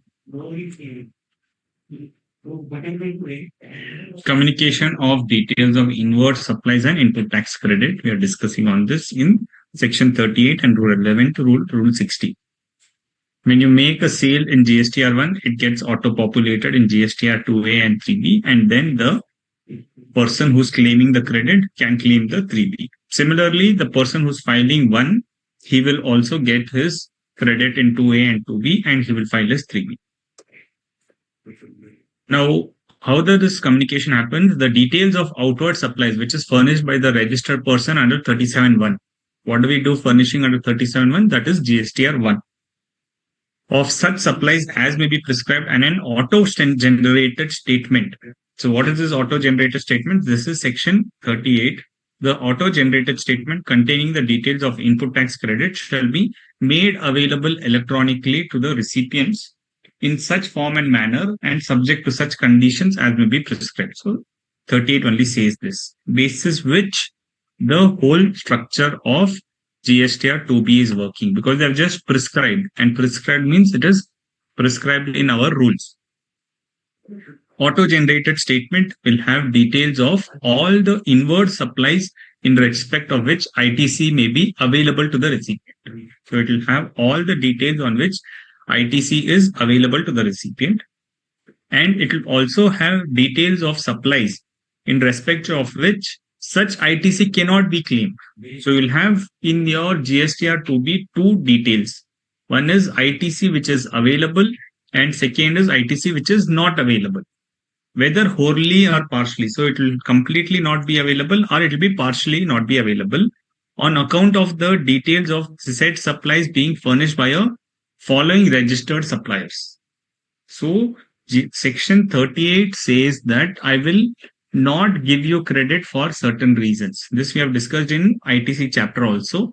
Here also we'll quickly go through it. So ITC, what is appearing in 2B, will be bifurcated into two. One is ITC which will be available, and another one is ITC which will not be available. Okay, ITC which will be available, you can claim the credit. ITC which cannot be available will be because of following reasons. First is, who is a new registered. Specified period from taking registration will be prescribed for this purpose. If a person is newly registered and you are buying from him, then that credit you cannot claim. First is, who is a new registrant. Second is, who has defaulted in payment of tax for a prescribed period.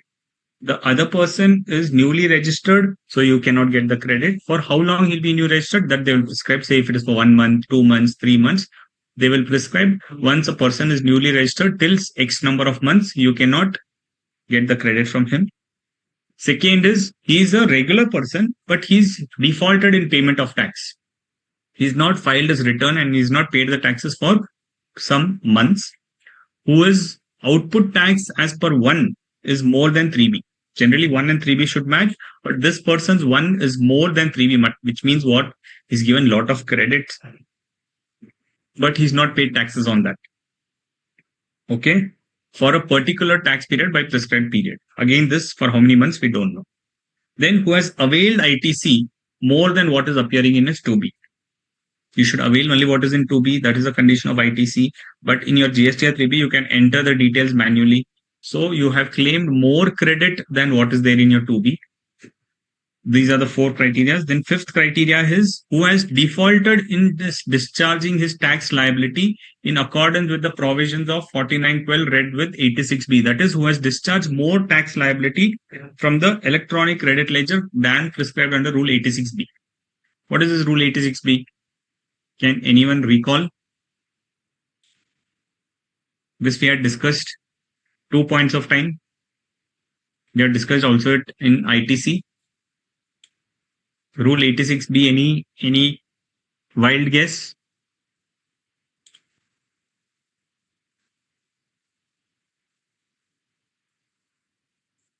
Hardik, you're right. Any more answers? Commissioner, no. Vijay Kumar, yes, you are also giving the right answer. So you have to have this connection. So once we have completed one chapter, okay.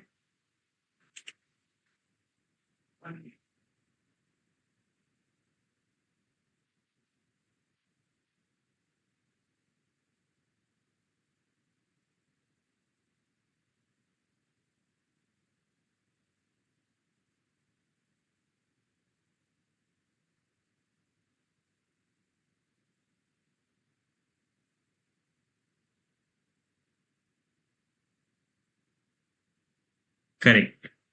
Vismita, Vijay, the lip restriction use of ITC, you're right. So rule 86B is a criteria wherein if your taxable value of supply in the month is more than 50 lakh rupees, then you have to pay at least 1% of your liability through cash, and 49% you can utilize, of 99% you can utilize through credit. Okay, 99% cash nahi hai Dilip, 99% through credit, 1% cash hai.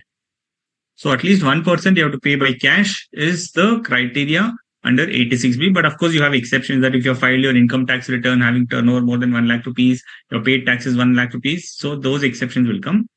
If those exceptions don't apply, then you have to apply 86B. So if you're crossing this limit of 50 lakh rupees and you're not falling under the exception and you're not utilizing the cash, then also if you're buying from such person, your ITC will be blocked. And then last is other specified classes of persons which the government can decide. Okay. So these are the criterias through which if you buy from somebody, then you will not be able to get the credit. Now, how to identify whether he is a new registrant, whether he is defaulted payment of tax, that will appear in your GSTR-2B. So you will have in your GSTR-2B two columns, because your GSTR-2B, what you see in the portal, you can download it in an Excel. If you download in an Excel, you'll have two sheets. One is available credit, one is restricted credit or ITC, which cannot be availed. If these people are supplying something to you, it will come in that second column. Okay.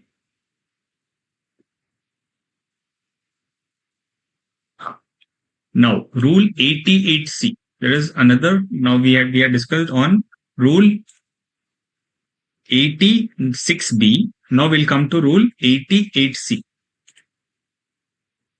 Inverted rate structure. What is the question, Hardik, regarding inverted rate structure?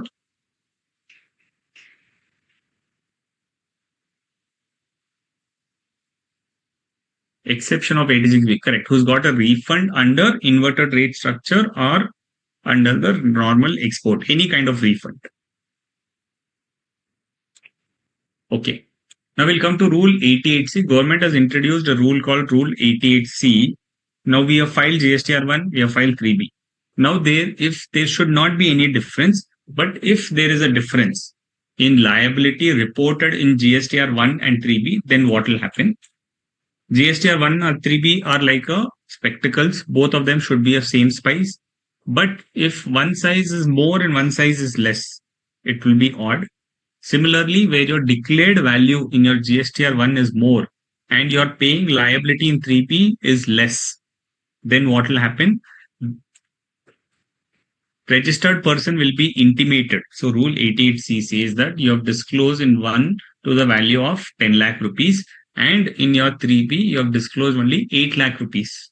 So जो 2 lakhs का difference है, उसका क्या किया आपने? GSTR-1 तो file कर दिया है और सामने वाले ने क्रेडिट ले लिया है. To the extent of 2 lakh rupees, you have not paid the tax. So for this, what action government will do? Registered person, you will be intimated on the portal of the difference and will be directed either to pay the differential tax. In our example, pay the tax on the differential 2 lakh rupees along with interest, or explain the difference within 7 months, 7 days of time. It could be possible that my previous month sales, I've included it in 1, but I've already paid excess taxes in 3B. Any reason can be there. If you have a justifiable reason, you explain it within 7 days time.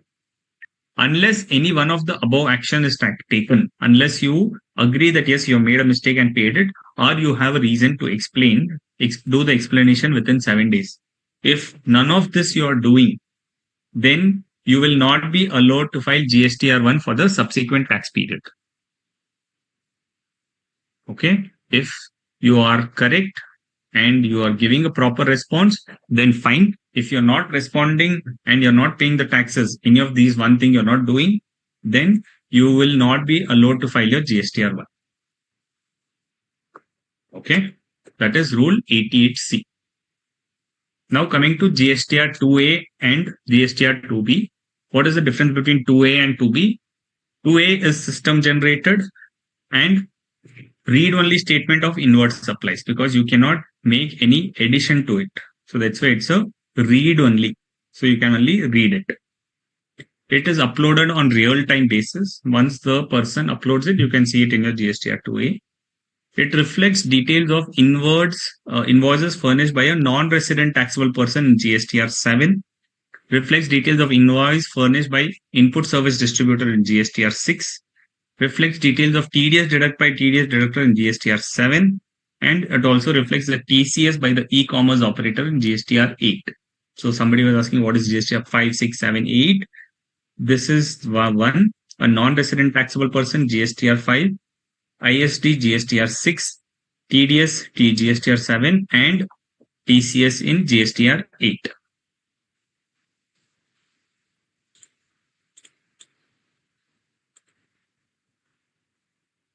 What is GSTR-1A and Rule 88D? Yeah, first we'll see 88C, then we'll come to 88D. Since we have explained 88C, now GSTR-1A, this is a new feature which has come in, wherein if you have made any mistakes in your GSTR-1, okay, that you can correct it through an amendment called as GSTR-1A. If GSTR-1 you have filed, now any mistakes you have done, you will have to wait for generally next month's GSTR-1, because there you can do any alteration. Okay, but before filing, after filing GSTR-1, you have GSTR-3B. In between that, if there is any mistake, that you can correct it in your GSTR-1A. That is, the amendment of GSTR-1 can happen in GSTR-1A.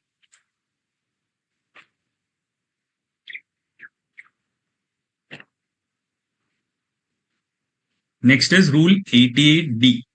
Like how you have Rule 88C, which is difference between GSTR-1 and 3B. Rule 88D is difference between GSTR-2B and GSTR-3B. If you have claimed credit, you have to claim credit as per GSTR-2B in your 3B. If you have claimed more credit than your 2B, then again you will get a notice, reply to it within 7 days, else you will be liable to pay the differential. That is Rule 88D.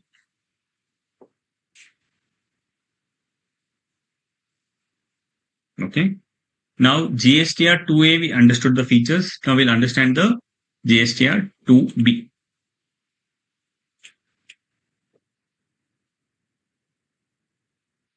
This is also auto-generated. Both GSTR-2A and 2B is auto-generated, available once a month. It's a static. GSTR-2A was dynamic. GSTR-2B will be static. इसका मतलब क्या हुआ? If I have purchased from you in the month of December, okay, you have uploaded on a timely basis, it will appear in my GSTR-2A and in my GSTR-2B. Okay. Now I purchased from another person. He is uploaded, I have purchased again in December, he is uploaded in March. But the date of invoice he'll mention in December. So that will appear in my December's GSTR-2A, but in my 2B, it will appear in the month of March. Because GSTR-2A is a dynamic statement. It keeps changing as and when the supplier uploads it for that month's details. But GSTR-2B is static, it will not change. Once you generate it, any person who is uploading the sales invoices for that month, it will appear in the respective month in which they are appearing. That is the difference between dynamic statement GSTR-2A and static statement GSTR-2B. Then it reflects details of outward supplies furnished by the supplier, same in GSTR-1, 5, and 6 between the cutoff dates. Details of outward supplies furnished by the supplier who opted for QRMP, that will also appear. And it reflects the details of IGST paid on import of goods. In 2A, import of goods was not there, but in 2B, import of goods and goods brought from DTA will also appear. Okay. GSTR-2B, when it is available, the statement in GSTR-2B is available for every month, and it shall be available to the registered person on the following dates. On first and second month of a quarter, okay, the day after the due date of furnishing of the details of outward supplies for the said month. If the IFF by a registered person opting for QRMP in GSTR-1 by a registered person other than QRMP, whichever is later. So in first month of the quarter and second month of the quarter, we have QRMP players and we have monthly taxpayers also. Monthly payers will pay by GSTR-1 and quarterly payers will pay it by 13th. So we have GSTR-1 payers, filers, they will file it by the 11th, and IFF filers, they will file by the 13th. So which is the latest date? 13th. So it will appear on the 14th. So first 2 quarters, it will appear by the 14th. And in the third month of a quarter, the both GSTR-1 due date is for monthly filers is 11th and GSTR-1 for quarterly filers it is 13th. So in the third quarter also it will appear on the 14th. Clear?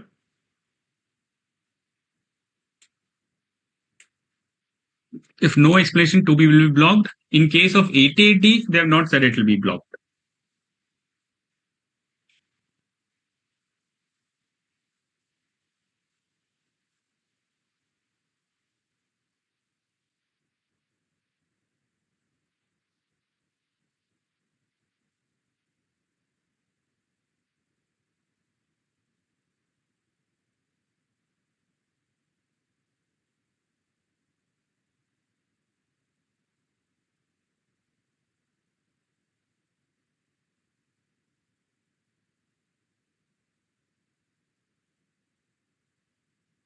If no explanation is given, yes, 2B will be blocked. Correct.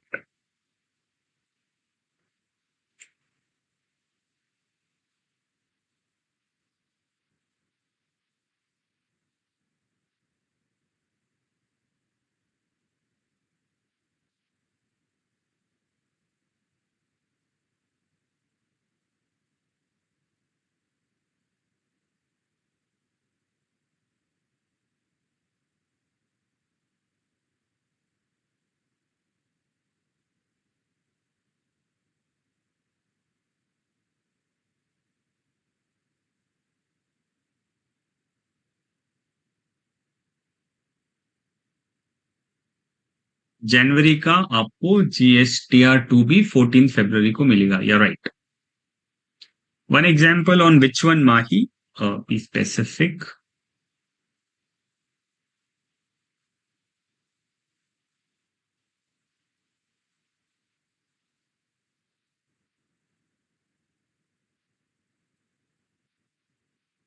Okay, I'll give you example for GSTR-2B.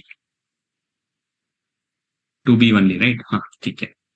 January 2025. What is the due date of GSTR-1?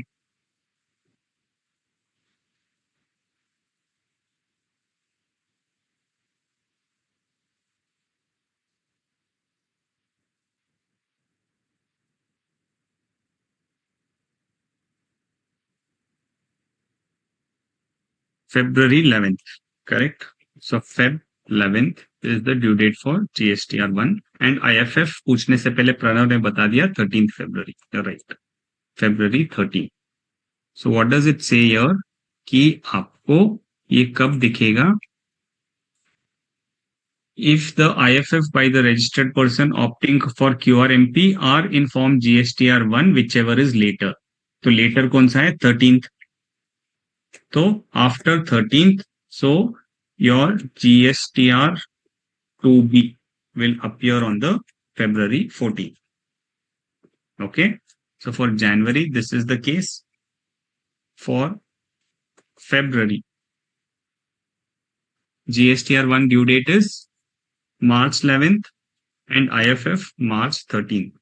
So GSTR-2B will appear on the a day whichever is later of this, which is March 14th. Right?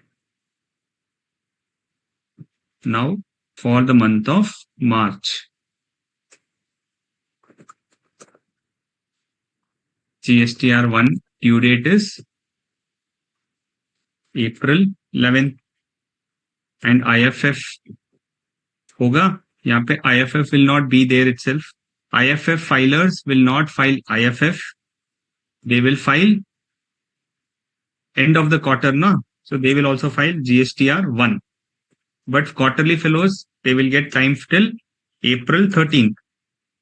So for them, whichever is later, which is 13th, so GSTR-2B will appear on the April 14th.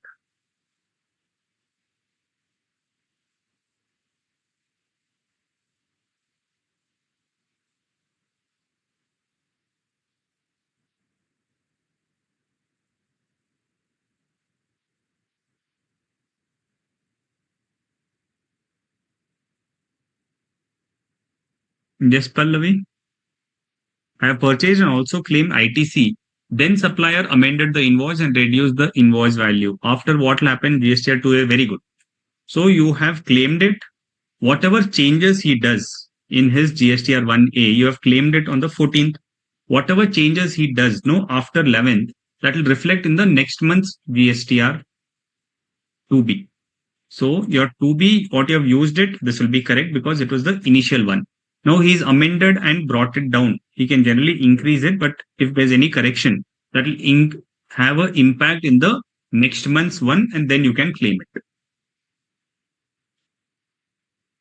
GSTR-1, can we file 1A? Can we do the amendment anytime? No, you can do the amendment only after the return, that is after 11th, till the due date of filing the monthly returns. Matlab 12th say you can do it by the 20th. After that, you can't do it. But the impact of that will come in the next month's GSTR-2B.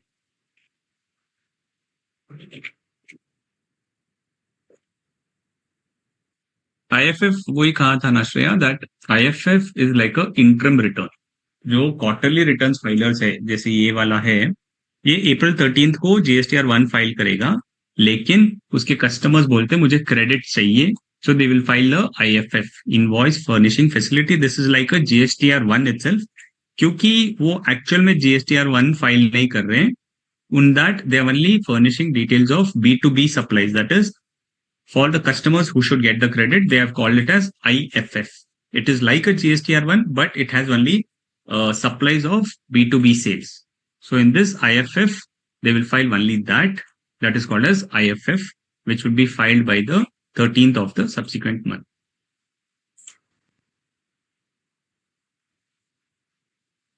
How much returns claim any cases?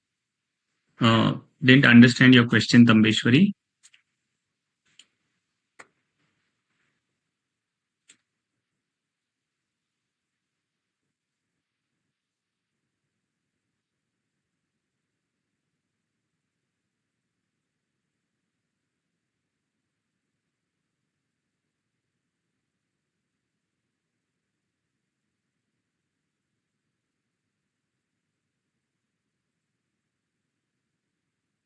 Okay, now we understood this.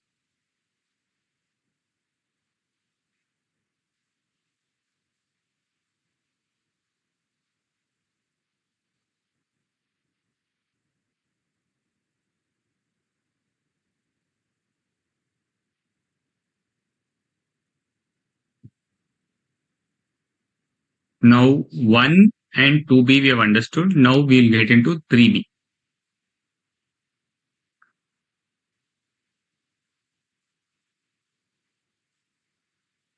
I'll confirm to you, Hardik, whether, see, increase is definitely possible. I'm not sure if decrease is possible. I will just check, because if you increase, then there is an additional liability. But for decrease, I doubt if it permits it. Since it's a new form, I will have to check and get back to you.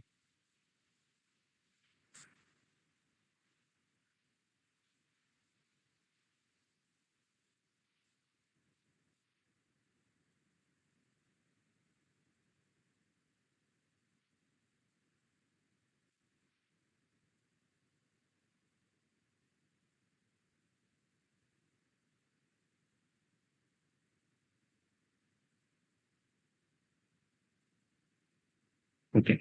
Now we'll get into furnishing of returns in GSTR-3B.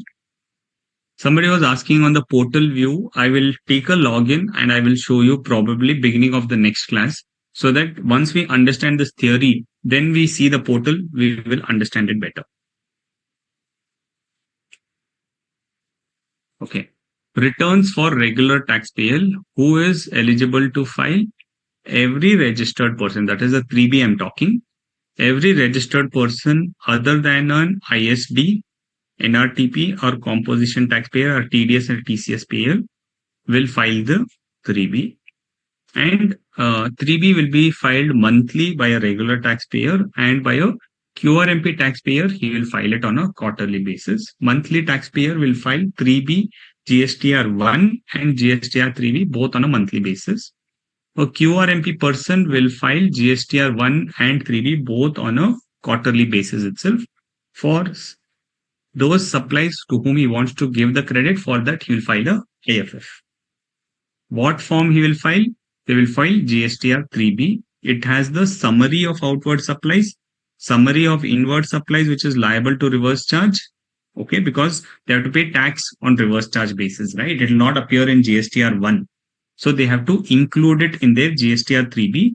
They will disclose 4 things: summary of outward supplies, inward supplies, which is liable to reverse charge, the eligible ITC, and payment of tax.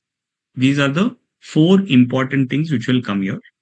Within ITC, within inward supplies, there'll be other details, but majorly broad heads will be outward supplies, supplies on which RCM is payable, input tax credit, and payment of tax. What is the due date? For monthly filers, it is 20th, and for quarterly filers, it is 22nd or 24th. What is this 22nd or 24th? So for monthly filers, it is fixed 20th itself. For quarterly filers, it will be 22nd or 24th, depends on the states, because the load in the portal should get shifted. So for certain states, that is big states, I would say, they have told that you file it by 20th, 22nd, and for other states, they have said that you file it by the 24th. So the due dates for GSTR-3B for monthly filers is 20th. For quarterly filers, it is 22nd for some states and 24th for some other states. So should you have to remember this? I don't think so, because it's only procedural driven. And I don't think this can come as a question saying that just tell me the due date for Chhattisgarh. That much of thing may not be there. Okay. Now coming back to QRMP scheme. How does this QRMP scheme work?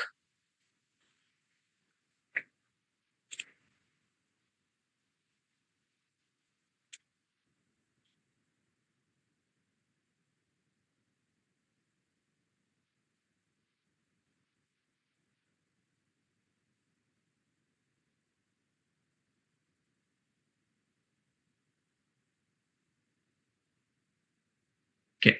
It is an optional return filing scheme. Again, the first point itself is emphasizing that it is not a compulsory thing कि आपका turnover less than 5 crore है तो आपको QRMP file करना पड़ेगा. नहीं. This is an optional scheme. If you want, you use this scheme. Otherwise, continue filing your GSTR-1 and 3B on a monthly basis. No problem. Okay. This is an optional return filing scheme. It is introduced for taxpayers, small taxpayers having turnover in the preceding financial year, because this year, how much will be your turnover? We don't know. So if your previous year turnover is less than 5 crores, then you can opt for the scheme.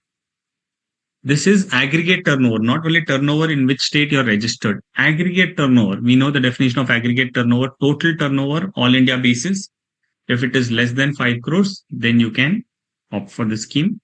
They can furnish GSTR-3B and GSTR-1 on a quarterly basis and pay taxes on a monthly basis through a simple challan. Okay. 3B and 1, you will file it quarterly and pay the taxes on a monthly basis. Invoice furnishing facility is optional up to a value of 50 lakh rupees. Okay. Now, IFF, what you can file is only for B2B, and that too there is a limit. So if you have many sales, you have to prioritize to whom you want to give the credit, because in IFF, there is a limit saying up to 50 lakhs only you can include it in IFF. This is very important. In IFF, is optional up to value of 50 lakh rupees. For others, say you made 60 lakh sales, 50 lakhs you will include it in IFF, balance 10 lakhs you will include it in your regular GSTR. Okay. Opting for QRMP scheme is GSTN wise. That is, one GSTN may opt for QRMP and others may not opt. Unlike our composite taxpayer where one opts, everybody has to opt. Here it is not like that. It is, if one GSTN you want QRMP, do it. Others monthly, do it. No problem. It is with respect to each GSTN, but to opt, your aggregate turnover should be less than 5 crores. The aggregate turnover is 5 crores. Then for one state, I want QRMP. For other state, I want regular. Is it possible?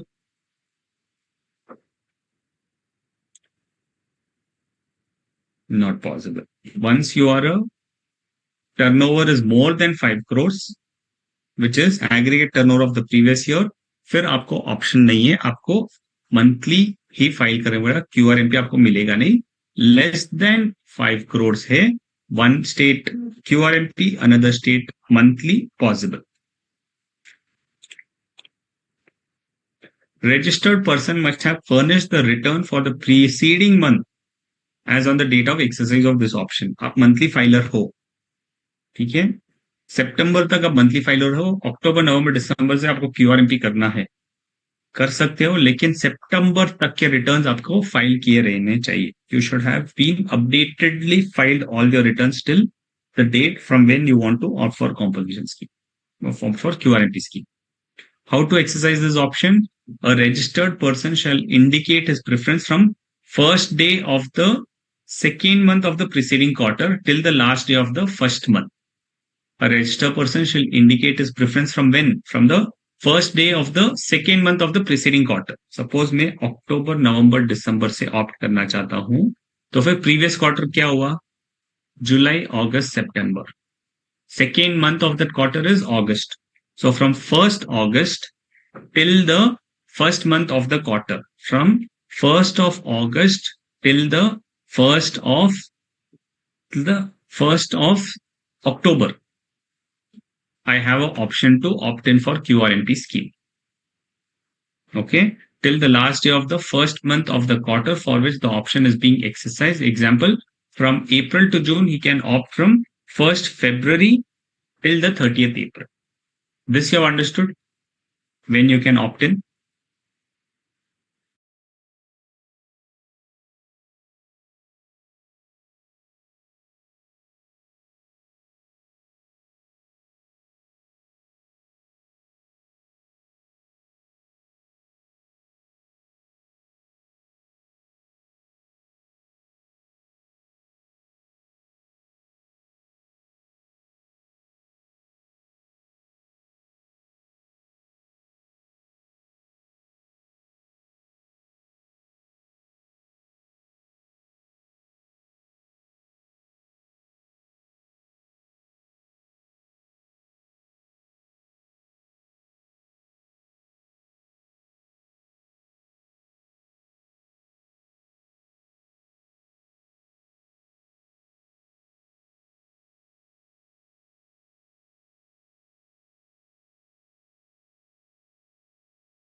Sorry.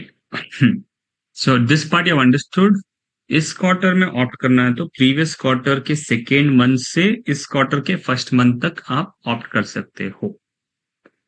No need to exercise option every quarter. Once you have opted for one quarter, you are regularly under the QRMP scheme. Okay. Option shall lapse when his aggregate turnover crosses 5 crores. If you have become a big turnover this year, then you'll be out of the scheme, because the scheme is available only for a small taxpayer. If you have become a big taxpayer, then you're out of the scheme. So this option will lapse when the aggregate turnover crosses 5 crores from the first month of the succeeding quarter. इस quarter का आप quarterly हो, इस quarter में आपके बढ़ गए. So इस quarter के बीच में you have changed, right? You have increased, you have become a big player. So till this quarter you will be under the scheme. From next quarter you will become a monthly taxpayer. And he can voluntarily also opt, saying that you're fed up of this QRMP scheme कि GSTR-1 भी file करो, IFF भी file करो, 3B भी file करो, but monthly filers तो सिर्फ 1 और 3B फाइल करते हैं. I want to opt out of it. You can opt it within the same period also. You can opt for that. You don't have to wait over the end of the quarter. But अगर आप quarterly हो गए हो, second month में आ गए हो, so then you have to file for this quarter and then go for the monthly from the next quarter.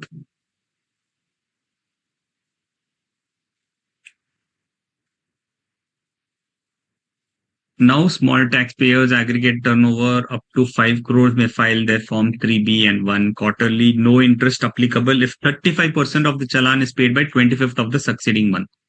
So somebody was asking, what is the benefit? Yes, this is the benefit, that no interest will be applicable if 35% of the challan is paid by the 25th of the succeeding month. मतलब जो भी turnover है, उसका 35% if you're paying, then it's fine. IFF will be an optional facility for furnishing B2B's invoices and passing input tax credit in month 1 and month 2 of the quarter. GSTR-2A view to be provided every month, and quarterly GSTR-1 and 3B may be filed through simple SMS also. But okay, that's an option given, saying that you can file your returns through SMS also. Monthly payment to be done by a simple challan. Now your payment can happen through 2 ways. You calculate your output and input, that is called as self-assessment, or pay 35% of the net cash liability of previous file 3B of the quarter. Okay, so you can make the payment on calculating it, or by simply seeing the last quarter's turnover, uska 35%. Okay, there are 2 options of payment. And no payment is required if you have no liability for the month of your balance for the month, or your balance in electronic cash or credit ledger is more than your liability. आपका liability आता है quarterly 1 lakh rupees. Okay, and if you have that much of credit in your credit ledger, or you have that much of balance in your cash ledger, तो फिर आपको tax pay करने की भी जरूरत नहीं. If you have the balance, that is sufficient. Good, no? So if you have sufficient amount and you keep it in your cash balance, so then 35%, if it works to that amount, you don't have to pay interest or anything. And you don't have to make payment also, because the balance is already there in your cash ledger. And this is very interesting. Different GSTN on same PAN may file monthly or quarterly in different states. GSTR-2B view to be provided both monthly and quarterly. Scheme, this is started since 5th December 2020. Very clear, because this is self-explanatory and we have discussed all of this.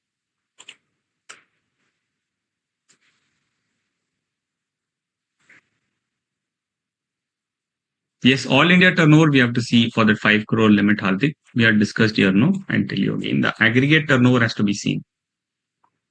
Introduced for taxpayers having aggregate turnover less than 5 crores in the preceding financial year. Not only turnover in this state, you have to see the aggregate turnover. Aggregate turnover is all India turnover itself.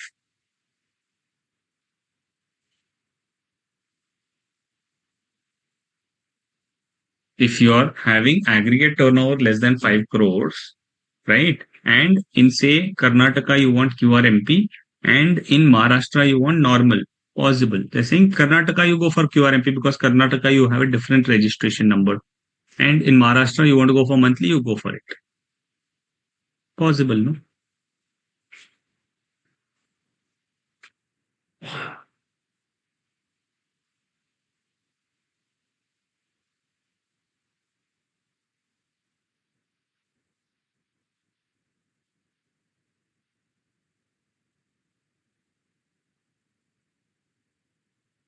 Now coming to GSTR-3B, what are all the details we'll furnish in our GSTR-3B?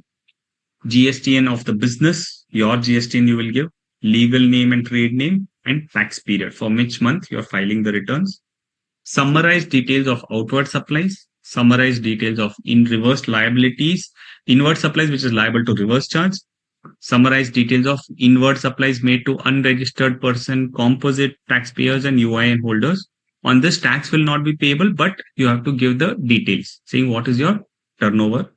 Then eligible ITC, what is the ITC available, what is the ITC you're reversing, what is the ITC available minus reverse, and the ineligible ITC. Then value of exempt, nil rated and non-GST inward supplies.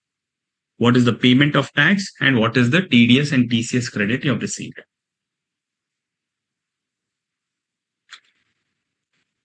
In GSTR-1, we had so many details, but in GSTR-3B, you have only these details. GSTR-2A and 2B, it is the same Mahi. Earlier it was 2A, now it is 2B. So earlier it was very dynamic. किसी ने file कर दिया, आज मैंने देखा तो एक number है, कल देखूंगा तो कुछ और नंबर है. तो इसीलिए उन्होंने GSTR-2A को 2B से ऐड कर दिया, लेकिन उसको स्क्रैप नहीं किया. So there was 2A which was running for so many years, अभी 2B है, लेकिन 2A और 2B दोनों पैरेलली चलेगा, लेकिन 2B ही आपको रेलेवेंट है. 2A will not be so very relevant for you.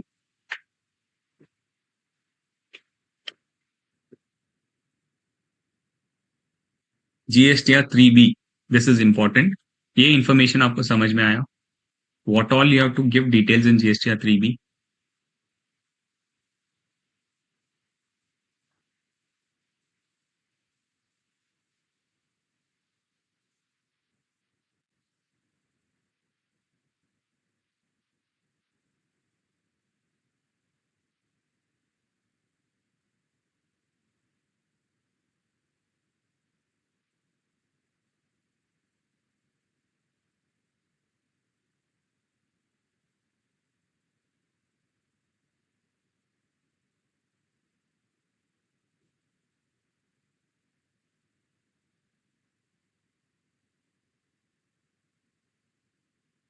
Correct. UIN holders को सिर्फ refund होगा, but I have to disclose to how many UIN holders I have supplied.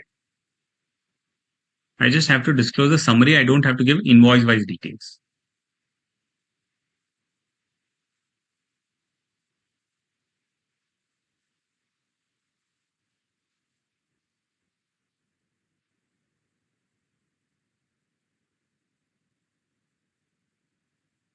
ठीक है.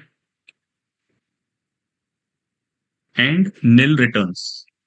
If you do not have any turnover, still you have to file the nil returns. It is mandatory to file GSTR-3B, mandatory to file GSTR-1, even if there is nil returns, even if there is no transactions.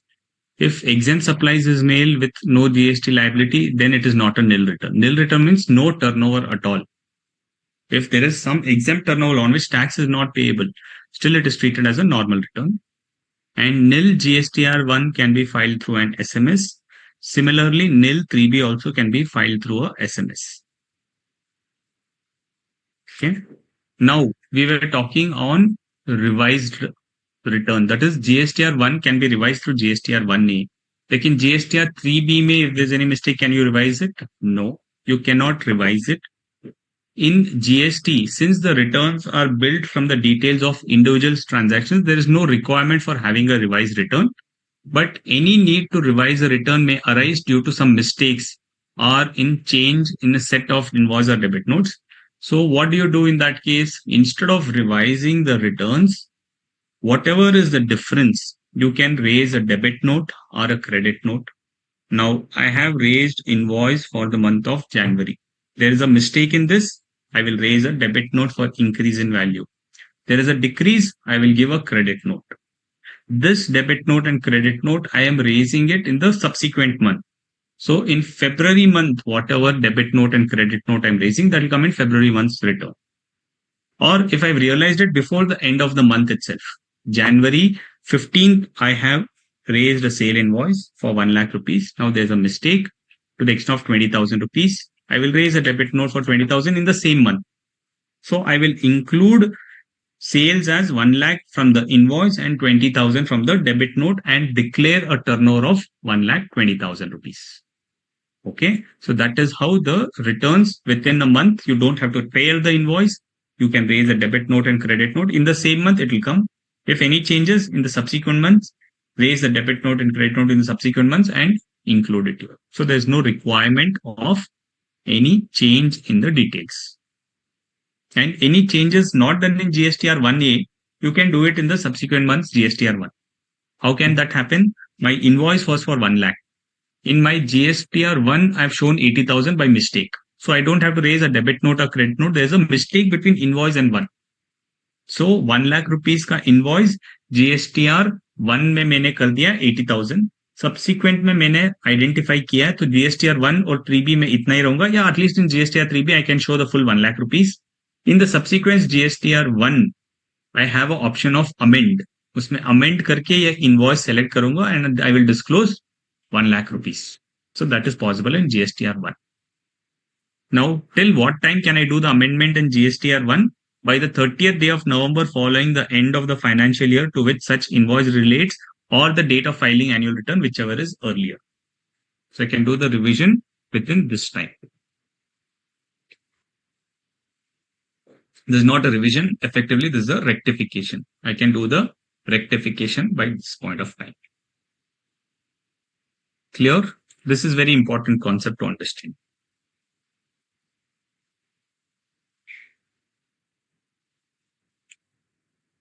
Okay. If there are no questions, we'll discuss on other aspects of returns in the subsequent class. Any doubts till now?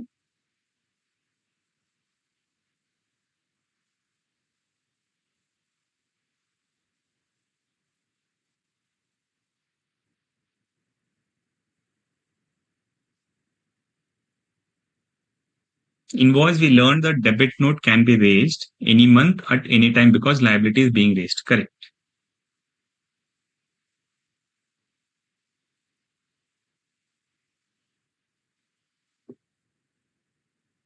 New amendment in January 22. Annual return date is 15 January. No, nothing like that. Correct. This period is for credit note itself. And this period is also there for rectification. What period you are saying for credit note, that same period is there for rectification in the returns also. Point number 4 of auto statement. Madam क्या ये तंबेश्वरी आपने जो पढ़ा वो income tax का है. आप income tax को जीएसटी के साथ अमेंड मत कीजिए.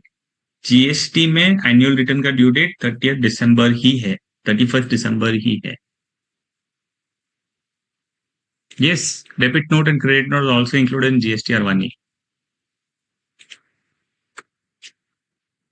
Point 4 of auto statement. This one.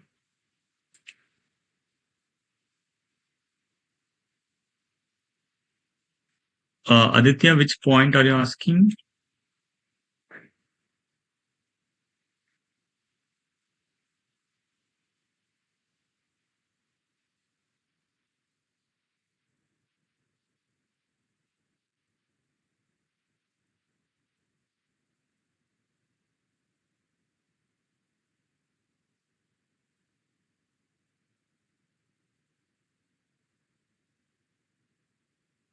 Don't worry, exams are there, but your preparation is going fine.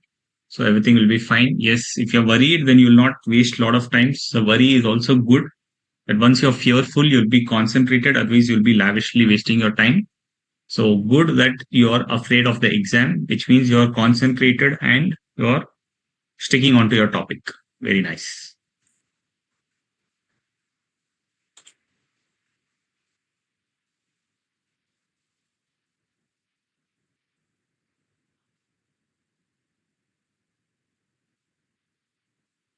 Okay, so we'll see you in the next class on the Tuesday. We will discuss on the returns and we'll wind up the returns. Then we have one more session on problem solving. And with that, you are ready to jump into your revision and get into your study mode. Okay, thank you very much.